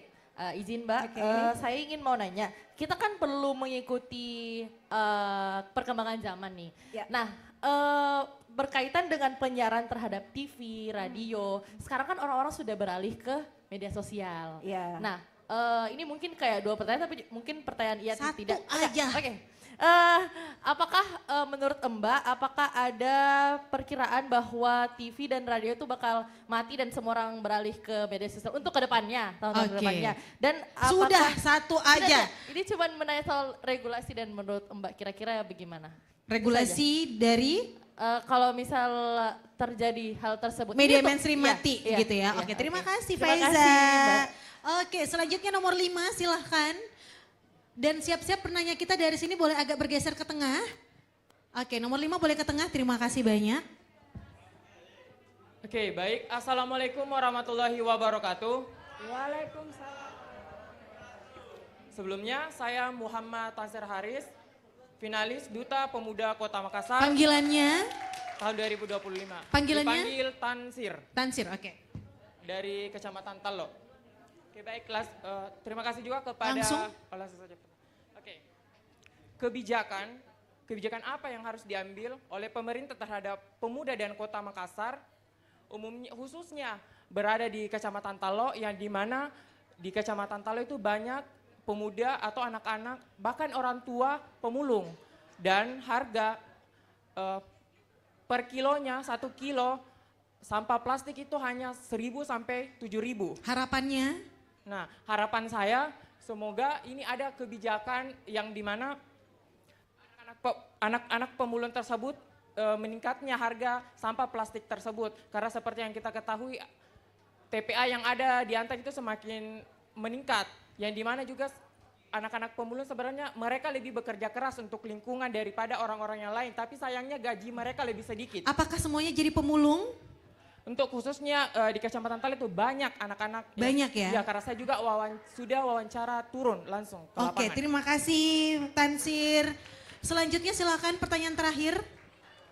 Ini pertanyaan, oh ya, oke, silakan. Ini penanya terakhir dari sini. Sudah di depan. Baik, terima kasih atas kesempatannya kakak. Perkenalkan terlebih dahulu, nama saya Ayulia Fadla Bahar. Izin memperkenalkan diri, saya perwakilan dari Duta Wisata Kota Makassar.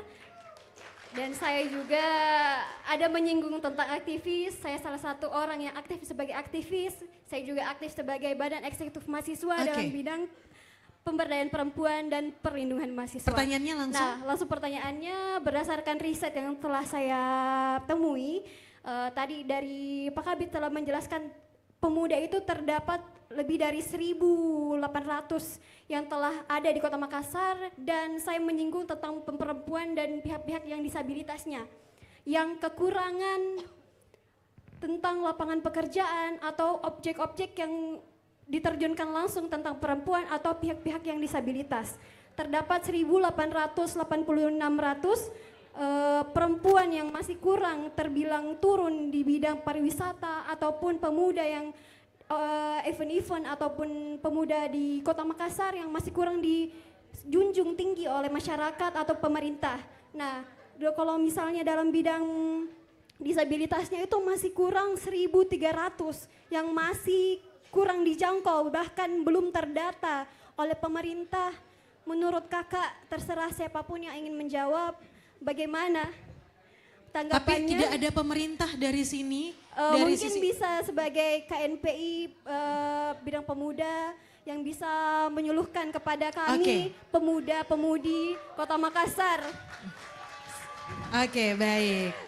Ya, intinya pemuda-pemudi, adalah, agar kami itu bisa membantu masyarakat, membantu pemuda-pemudi agar lebih maju, agar perempuannya dan pihak-pihak disabilitasnya itu makin dijunjung tinggi. Bidang pekerjaan, event-event itu pokoknya dijunjung tinggi. Kami event-event misalnya F8 ataupun event-event di luar kota kami diberdayakan. Baik, terima kasih banyak untuk pertanyaannya. Oke, kita langsung, kita rangkumkan pertanyaannya saja ya kakak-kakak sekalian. Nah, tadi ada pertanyaan bagaimana jika media mainstream totally mati, Kak Ingrid. Kemudian juga ada pertanyaan bagaimana kebijakan, ini mungkin bisa dijawab oleh kakak akademisi kita ya, Kak Dewa. Kebijakan apa yang sebaiknya, kalau melihat Talo yang Antang sebagai area yang disampaikan ada banyak sekali warga yang berprofesi sebagai pemulung untuk bisa meningkatkan penghasilan mereka. Sudah dititipkan Kak Ilham, ini bagaimana kemudian, jadi bagaimana nih sebaiknya pemerintah agar bisa melibat sertakan perempuan dan disabilitas untuk event pariwisata. Seperti itu. Silakan Kak Ingrid terlebih dahulu. Oke, tadi Mbak siapa namanya? Faiza, yang saya ingat Almasnya. Faiza Almas kan? Baik. Saya mau balik tanya, di sini masih pada nonton TV enggak? Siapa yang masih nonton TV? Masih Azan. Kan? Apalagi pas Gak apa-apa, puasa gak apa-apa. ya, pas Ramadan. Oke, masih nonton TV. Tadi yang ya, rating TVRI tinggi banget tuh pas Ramadan. Sama Kak, tapi kan? saya ada ininya, ada yel-yelnya. Ada ya, apa yel-yelnya? Oke, itu tadi kan berdasarkan yang ditahu. Oke, bahwa Gen Z itu banyak kan nonton TV. Buktinya teman-temannya masih banyak kan yang nonton TV. Oke, Gen Z itu berapa persen sih? Ada yang tahu nggak sih berapa jumlah penduduk Indonesia sekarang? Ya gimana JJ? 297 juta sekian 200 ya. berapa? 200 86. yang sini. Itu yang lain tambah dari mana itu? 284. Tolong coklat di sebelah sini depan satu. Oke. Ya, itu Gen Z. Gen Z sekarang kan sekitar 70-an persen, 60-an sampai 70-an persen. Gen Z di sini masih ada kok yang nonton TV. Selain Gen Z itu ya kalau generasi-generasi selain Gen Z itu masih pada nonton TV. Anak-anak di rumah masih suka nonton TV kan juga. Jadi kalau dibilang apakah TV itu akan mati? Enggak deh ya, jangan sampai ya. Karena masih ada generasi-generasi itu yang lebih suka nonton TV. Dan masih banyak orang yang suka masuk TV loh. Walaupun udah sering masuk medsos. Tapi selain itu Kak, apakah ada kebijakan khusus peraturan pemerintah pusat, pemerintah pusat mengenai media, utamanya televisi dan juga radio? Enggak, so far tentang apanya? Kebijakan tentang aturan tentang apakah akan berkurang atau tidak. So far enggak, karena kita tetap butuh penyeimbang. Dengan begitu maraknya arus informasi di dunia digital saat ini tuh, internet saat ini, kita tetap butuh penyeimbang. Penyeimbangnya di mana sih? Ya salah satunya media-media mainstream, media-media terverifikasi itu.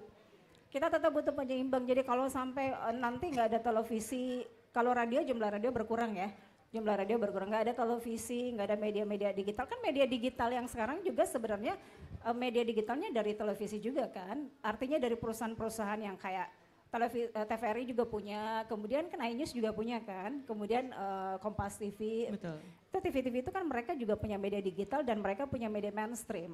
Karena bagaimanapun di era yang semakin marak informasi-informasi hoax atau disinformasi yang bisa menyesatkan, kita tetap butuh penyeimbang. Untuk itu sampai saat ini sih belum ada kebijakan pengurangan televisi dan radio gitu, masih berjalan seimbang. Dan bahkan kalau televisi itu kan kita jangan cuma lihat televisi yang nasional ya, yang kita kenal, di daerah-daerah kan juga udah banyak perusahaan TV. Di Makassar aja ada Fajar TV.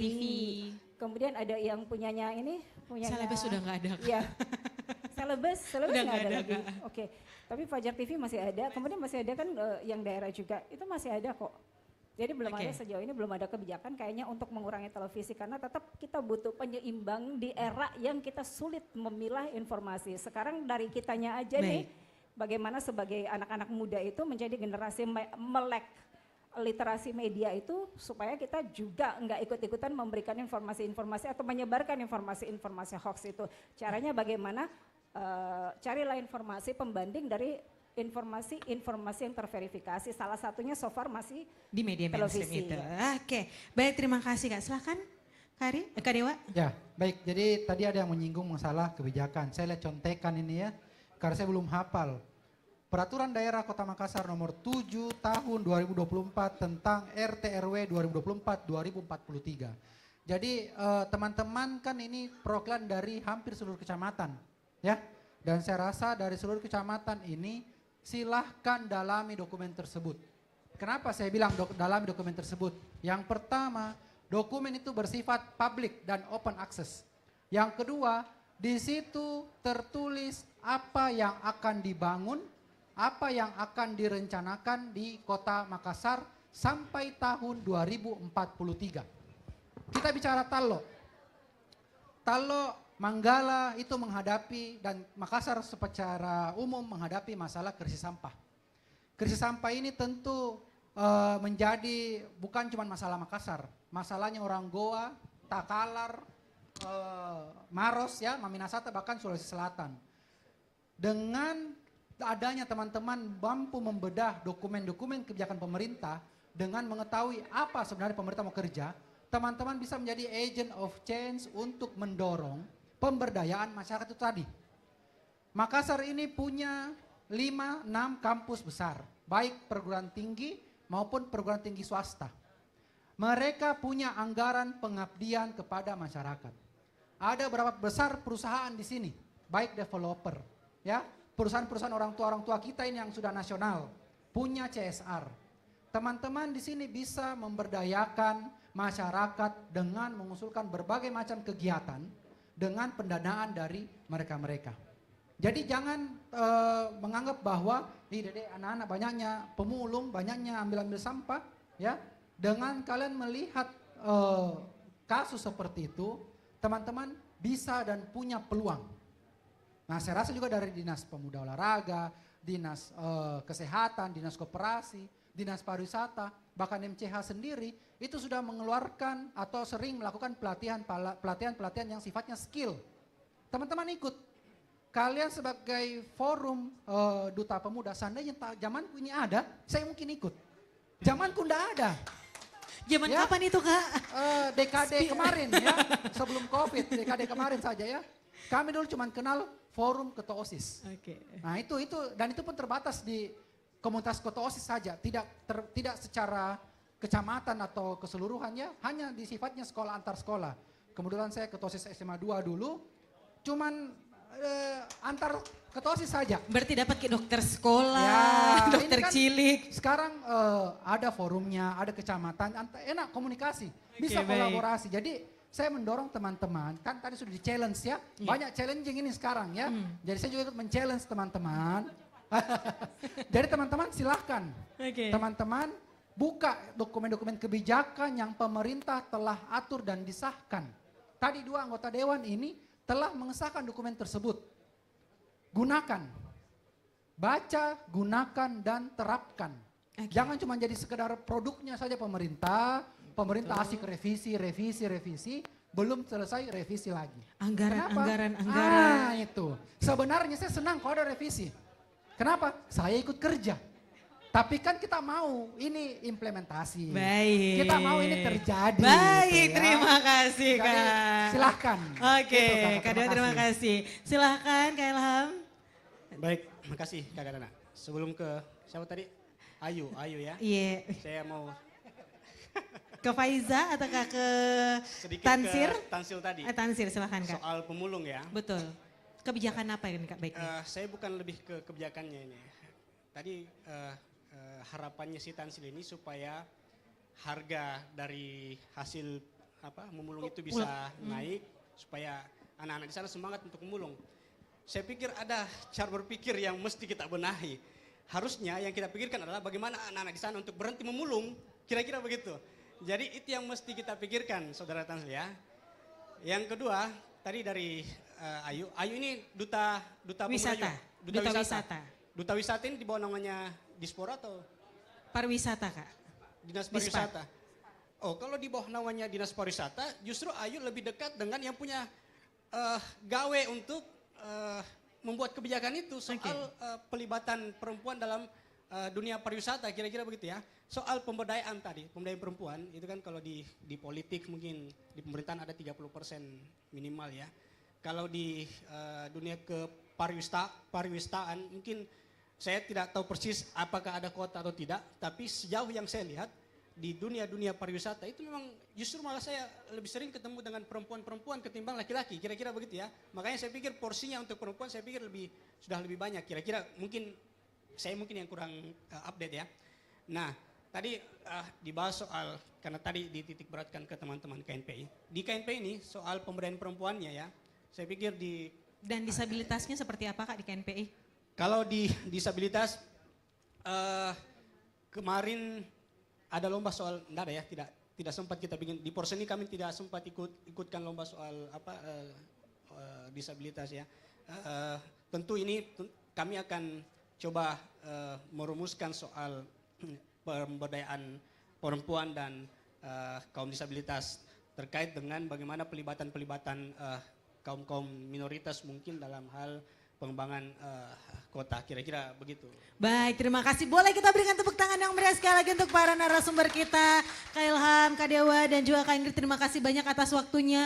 Rekan-rekan sekalian, mohon maaf sekali atas waktu yang tidak cukup bisa mengakomodir pertanyaan, keresahan kalian pada malam hari ini. Tapi saya yakin Kak Di dan juga teman-teman lainnya di Dinas Pemuda dan Olahraga ini membuka pintu seluas-luasnya untuk kalian semua semua bisa menyampaikan saran, masukan, dan harapan utamanya adalah kalian bisa memberikan dampak dan tidak hanya seperti yang dikutip menjadi produk kebijakan yang dihasilkan oleh pemerintah tanpa ada campur tangan dan suara kalian di dalamnya. Terima kasih banyak sudah membagi ruang kalian pada malam hari ini kepada kami semua yang ada di atas panggung ini, yang kami harapkan bisa menjadi jembatan kalian juga.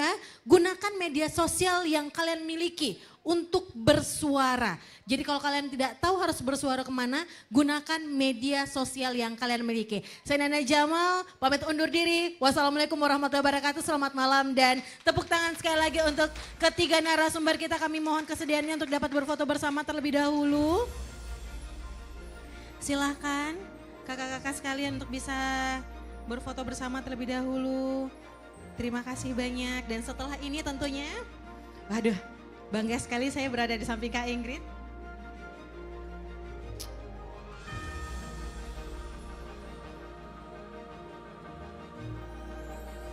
Semuanya aja Kak. Oke, baik, terima kasih banyak, sekali lagi tepuk tangan yang lebih meriah. Kak Ingrid terima kasih banyak, Kak Dewa terima kasih, Kak Ilham terima kasih, dan langsung saya kembalikan panggung luar biasa ini kepada MC-MC kita yang luar biasa, Dimas dan Putri. Terima kasih Kak Nana. Terima kasih. Kak Nana berhasil buat diskusi kita ini jadi lebih berisi. Betul ya. Selain banget. karena memang narasumber kita yang kita pilih memang orang-orang yang tidak salah gitu. Maksudnya dia datang ke sini karena kompetensinya. Betul. Dan Kak Nana berhasil buat panggung ini lebih berisi. Buat teman-teman juga excited untuk menyampaikan apa gagasan dan apa pertanyaannya. Gitu. Luar biasa sekali, kita baru saja ya mendengarkan suara dari dua arah. Dari sektor pemerintahan tentunya dan dari sektor masyarakat sipil, akademisi serta jurnalis. Dua sudut pandang yang kaya, dan bila kita tarik benang merahnya, disitulah ruang kolaborasi antara pemerintah dan pemuda dapat terwujud. Dan sekarang seperti yang saya janjikan di awal tadi, bahwa kita akan memilih 5 orang yang coba untuk menyuarakan, menemukan benang merah dari diskusi 2 panel tadi, yang pada akhirnya memberikan saran-saran yang konstruktif terhadap pemerintah, saran-saran yang membangun, bisa berupa program, bisa berupa kegiatan yang coba untuk disarankan kepada pemerintah. Bebas, pokoknya saran konstruktif dari benang merah yang didapatkan atau dari masalah yang sudah ditemukan. Oke, tapi sebelum itu kita boleh pancing semangatnya dengan yel-yel dulu nggak sih? Masih ingat yel-yelnya tadi? Masih ingat yel-yelnya? Masih ingat? Duduk sama rendah. Bicara sama berani. Bicara kita sama coba. Dialog Pemuda 2025. Duduk sama rendah, bicara sama berani. Yes. Sekarang kita pilih orangnya. Kita turun ke bawah. Langsung saja. Siapakah? Saya akan membagi 5 orang ini dalam baris-baris gini. Jadi baris ini 1 orang, baris ini 1 orang, dan seterusnya. Mulai dari baris ini. Kira-kira siapa orang yang coba untuk menyuarakan hasil diskusi tadi? Nanti tentunya dari yang 5 orang ini akan mendapatkan kategori Best Idea.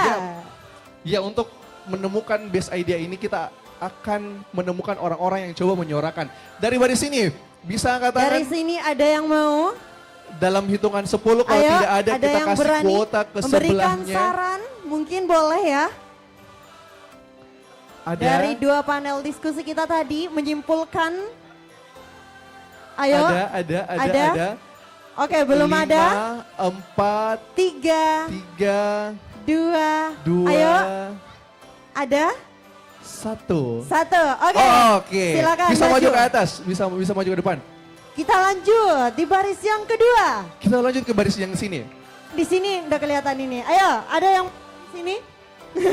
Dalam hitungan 3, 2, 1. Oke.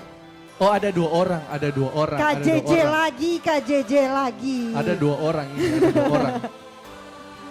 Kita supaya fair, kita main game untuk 2 orang ini supaya fair. Kita adu, siapa yang game siapa? Panco. Oh, bukan. Atau mau taekwondo kayak tadi. Siapa yang paling lancar menyebutkan kejepit, kepencet, kejepret dalam Ya, 5 kali betul. berturut-turut, itu Yes. yang bisa ke depan. Sepakat? Sepakat? Kejepit, kepencet, kejepret.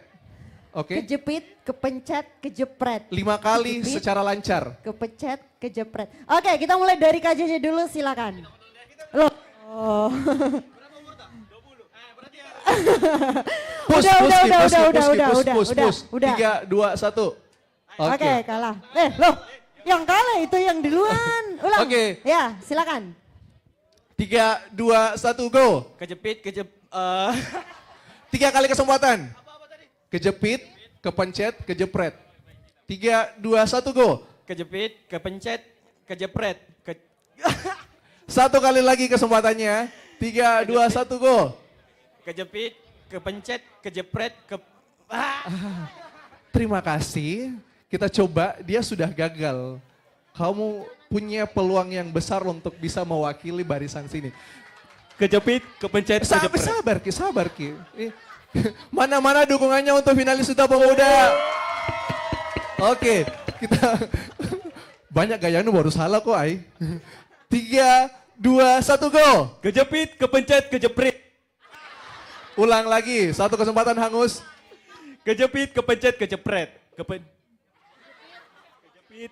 Ulang lagi, 1 kesempatan lagi. 3, 2, 1. Lanjut. Kejepit, kepencet, kejepret. Kepecah. Karena dua-duanya gagal, kita pilih supporternya saja siapa yang paling pantas untuk mewakili barisan ini. Dari yang paling belakang dulu.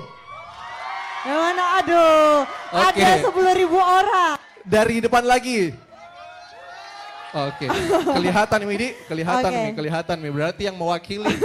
Silakan naik ke atas. Mohon Kita lanjut ke bersabar. barisan sini. Coba dengan cepat mengangkat tangannya. 3, 2, 1. Oke. Kita pilih yang... Duluan Ki. Kita cepat saja. Terima kasih. Kita Oke, maju ke depan. silakan langsung naik. Next, barisan selanjutnya. 3, 2, 1. Banyak mini. Oke, satu kali lagi. 3 yang paling cepat. 3, 2, 1. Oke. Belum kita Kakaknya, selesai hitungannya tapi enggak apa-apa. kakaknya. Oke. Sudah Iya, berapa barisan? silakan naik. Silakan. 1, 2, 3, 4 barisan terakhir ini masih kosong, yang mau pindah boleh. Ayo. Yang mau pindah boleh. Oke, Kita lihat ya. dalam hitungan 3, 2, 1. Oke, nomor urut 7 silakan naik. Boleh tepuk tangan untuk kelima orang ini. Luar biasa sekali. Kita akan mendengarkan Ayo kesimpulan. naik ke atas. Kita coba naik ke atas. Oke, 5 orang ini yang coba untuk menyampaikan apa sebenarnya benang merah dari 2 panel diskusi tadi. Yap. Saya jelaskan ulang. Jadi tugasnya kalian dalam waktu 1 menit saja akan menyimpulkan 2 panel diskusi tadi. Apa benang merahnya sebenarnya, apa akar masalahnya. Dan dari akar masalah itu kira-kira idenya kalian untuk menyarankan ke pemerintah berupa program atau saran yang konstruktif lainnya. Apa? Nanti saran terbaik kami akan pilih untuk menjadi best idea. Betul Oke. sekali. Waktunya ada di sebelah sana. 1 Waktunya menit. hanya 1 menit. Begitu 1 menit, stop. Oke. Saya kasih waktu berpikir untuk kelima orang ini selama 5 detik. 5, 4, 3, 2, 1 sudah. Itu baru tarik nafas sepertinya ya. Kita mulai. Oke. Kita mulai dari sini. Siapa suruh dekat sama 07. saya. Iya. Ya. Tidak boleh bergeser, nah begini men. Oke, beli supporternya dong untuk nomor urut 7. Oke, silakan maju ke depan dan menyampaikan dalam waktu 1 menit. 3, 2, 1, go. Terima kasih. Perkenalkan nama saya Alil Makmur dari finalis Duta Pemuda Kota Makassar tahun 2025. Seperti yang kita ketahui dan sudah kita ikuti bersama bahwa dialog pada malam hari ini lebih memperhatikan keaktifan pemuda dalam pembangunan Kota Makassar. Nah, tapi saya memiliki pandangan lain. Selain yang kita perlu perhatikan adalah pemuda, yang kita perhatikan juga adalah isu sosial di Kota Makassar sebagai wajah kota Makassar yang paling pertama yang dilihat adalah di jalan raya. Bukankah kita selalu melihat di setiap jalan masih banyak parkir liar dan Pak Ogah, betul? Dan dari sini saya ingin memberikan ide gagasan kepada pemerintah terkait untuk bagaimana caranya Dispora Kota Makassar memperhatikan permasalahan tersebut. Terima kasih. Waktu habis, terima kasih. Dia menggunakan waktunya dengan sangat sekali. tepat. Selanjutnya. Halo semuanya, Oke, sebelumnya perkenalkan saya Aicha dari Duta Wisata Kota Makassar. Yang saya yang saya lihat tadi ya kesimpulan dari hasil panel 2 diskusi, saya melihat terjadi dua problem sebenarnya antara komunikasi sebenarnya. Dari pihak pemerintah, akademis, baik pemuda itu memiliki problem masing-masing. Nah menurut saya cara satu solusi, saya memiliki ide tentang Youth Impact Movement. Di mana kita pemuda atau bahkan bukan pemuda membuat satu platform di mana di situ nanti isinya semua terlibat, memberikan ide dan satu platform itu akan meninggalkan jejak selamanya. Mungkin itu dari saya, terima kasih. Luar biasa sekali. Oke, selanjutnya silakan maju dulu. Oh sebelumnya perkenalkan dulu tadi namanya siapa? Kak Alil. Kak Jadi Alil. peserta pertama tadi Kak Alil, yang kedua Aca. Oke, Aca. Kak Alil dan Aca. Oke, silakan kita mulai 1, 2, 3. Oke, baik, terima kasih. Bismillahirrahmanirrahim. Perkenalkan, nama saya Ikra Sarbakti Nur. Saya adalah salah satu formatur PKKNP Kecamatan Tamalate. Dipanggil biasa Ikra. Ikra. Oke, saya mengucapkan, pertama-tama saya mengucapkan terima kasih banyak kepada Dispora Kota Makassar atas terselenggaranya dialog kepemudaan.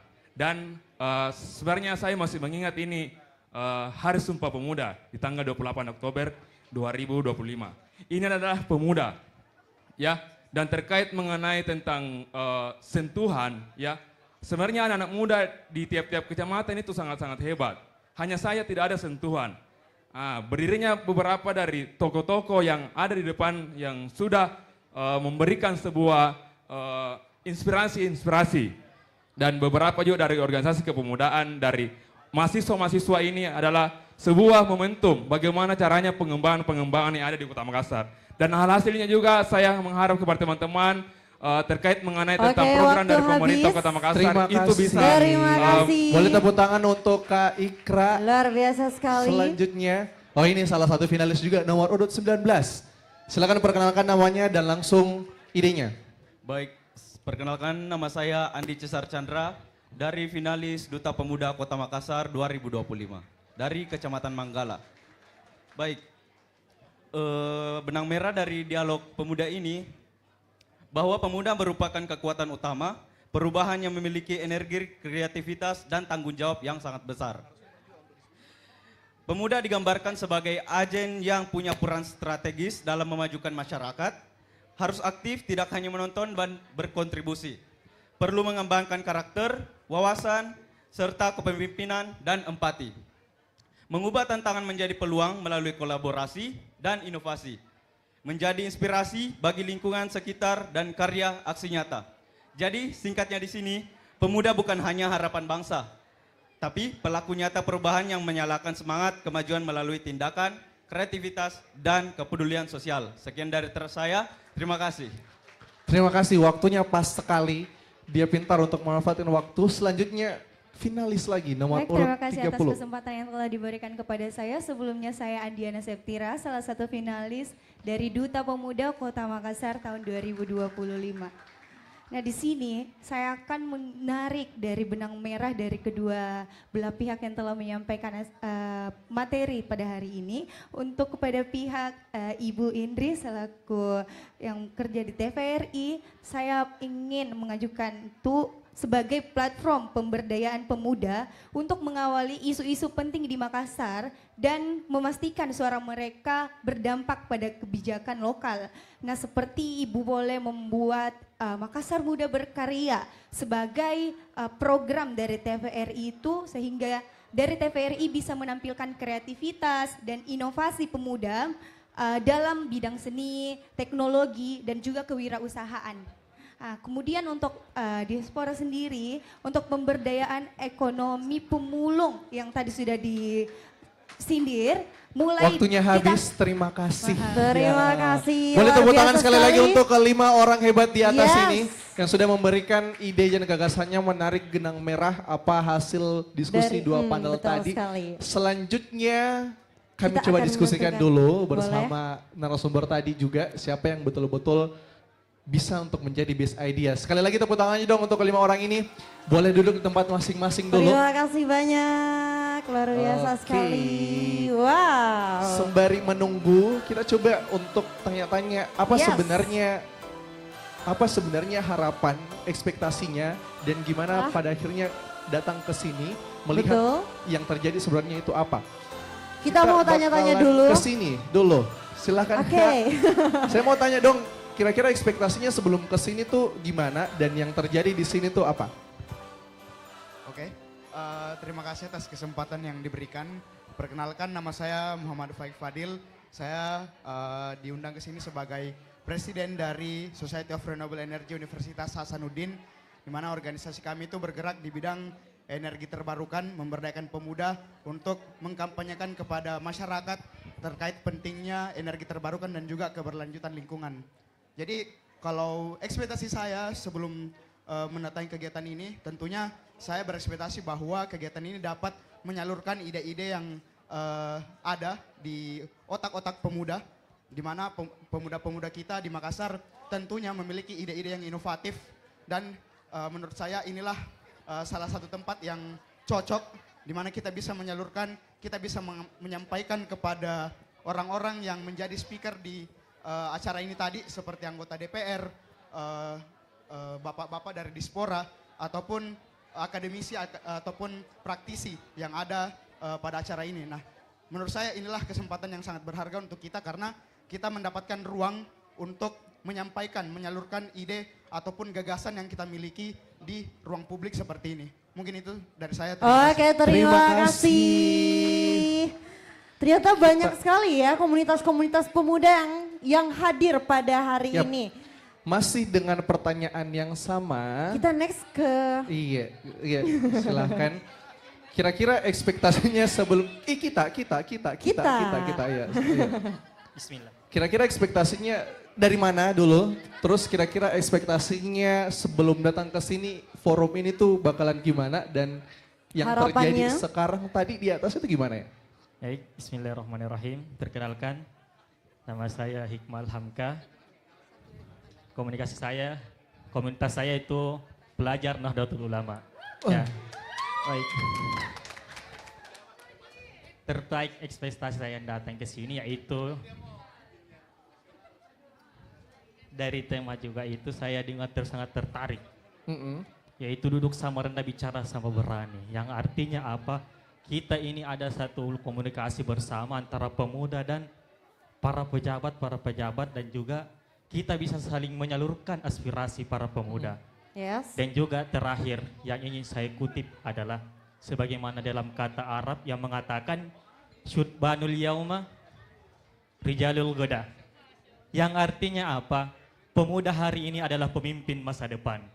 Yang artinya ketika kita ingin melihat 5 tahun ke depan Makassar, maka lihatlah pemuda hari ini yang begitu semangat mendatangi dialog pemuda pada hari ini.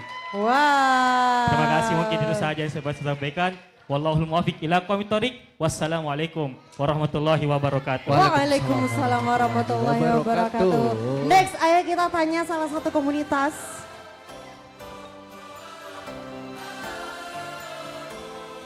Oke. Di sini dari komunitas mana? Dari komunitas mana?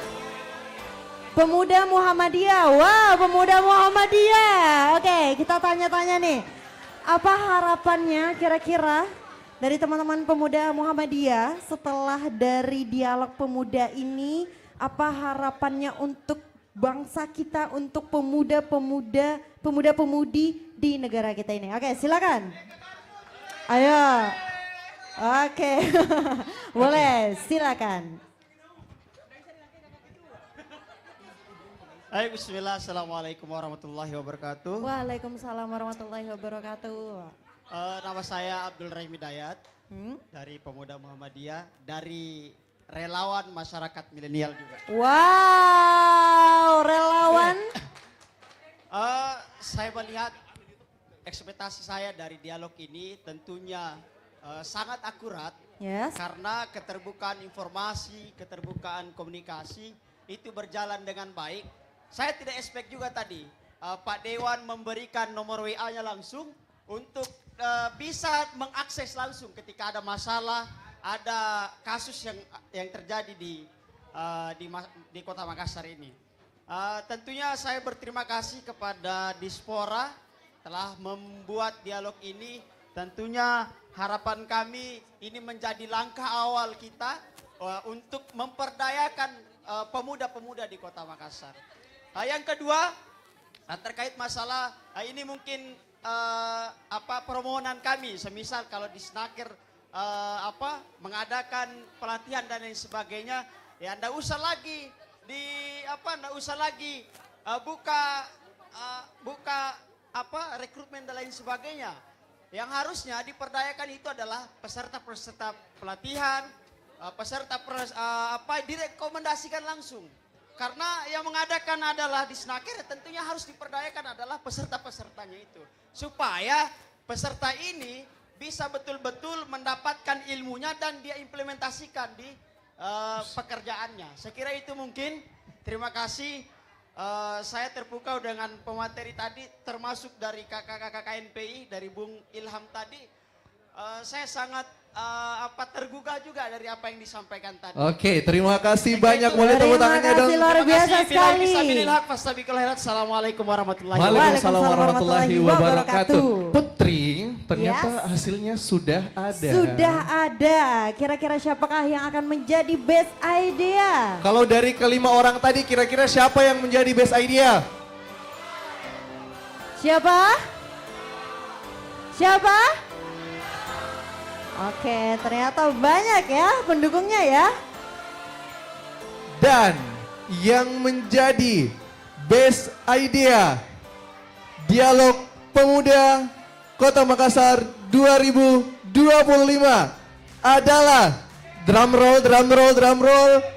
Selamat kepada Muhammad Ikra. Wow. Boleh langsung naik ke atas panggung. Silakan kepada Muhammad Ikra untuk maju ke atas panggung. Luar biasa sekali. Sekali lagi, mana pendukung dari Muhammad Ikra? Selamat. Selamat, luar biasa sekali.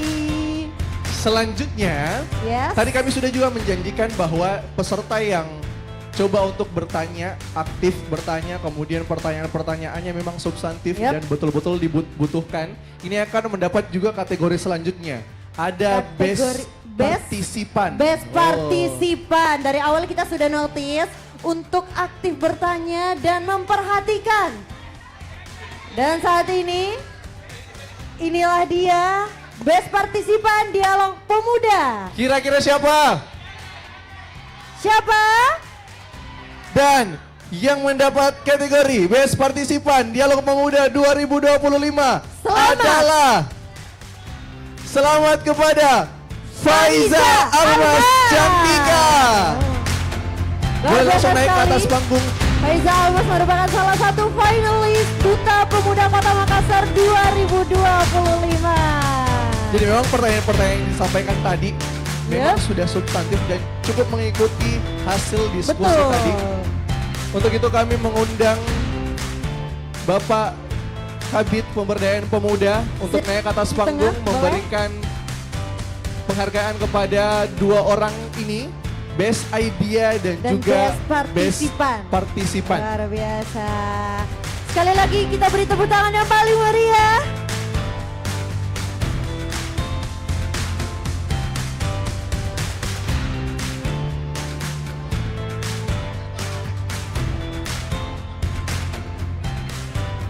Baik, silakan. Best Luar Idea biasa terlebih sekali. dahulu. Oke, dari tim media bisa foto terlebih dahulu. 3, 2, 1. Oke, satu kali lagi 3, 2, 1. Selanjutnya dari Best Partisipan. Ternyata salah satu finalis dari Duta Pemuda Kota Makassar 2025. Wow. Oke, 3, 1. Oke, 3, 2, 1. Terima kasih. Boleh foto bersama dulu. Boleh foto bersama. Foto bersama dulu. Boleh mohon izin untuk foto bersama Oke, terlebih dahulu. silakan. Kita foto bersama-sama. Oke, 3, 2, 1. Satu kali lagi, 3, 2, 1. Salam pemuda. 3, 2, 1. Terima kasih. Terima kasih. Sekali lagi selamat.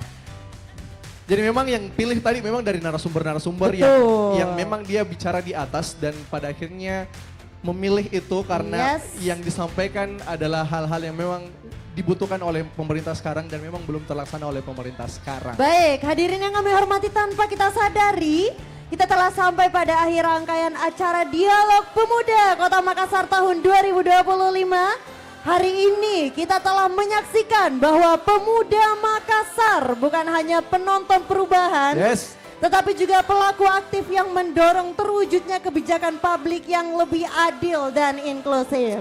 Dari pemerintah, akademisi, jurnalis, komunitas sipil, suaranya semua berkumpul di sini dalam satu ruang dialog yang bermakna dan juga menunjukkan bahwa kolaborasi adalah jalan terbaik untuk kita maju bersama untuk Makassar. So, atas nama Dinas Pemuda dan Olahraga Kota Makassar dan seluruh panitia penyelenggara, kami mengucapkan terima kasih sebesar-besarnya kepada seluruh narasumber, peserta dan tamu undangan yang telah berpartisipasi dalam kegiatan ini. Semoga semangat dan gagasan hari ini menjadi pondasi bagi lahirnya kebijakan dan program yang lebih berpihak kepada pemuda serta memberikan dampak nyata bagi Kota Makassar. Akhir kata, saya Dimas Marianto. Dan saya Putri Aulia. Kami undur diri. Wassalamualaikum warahmatullahi wabarakatuh.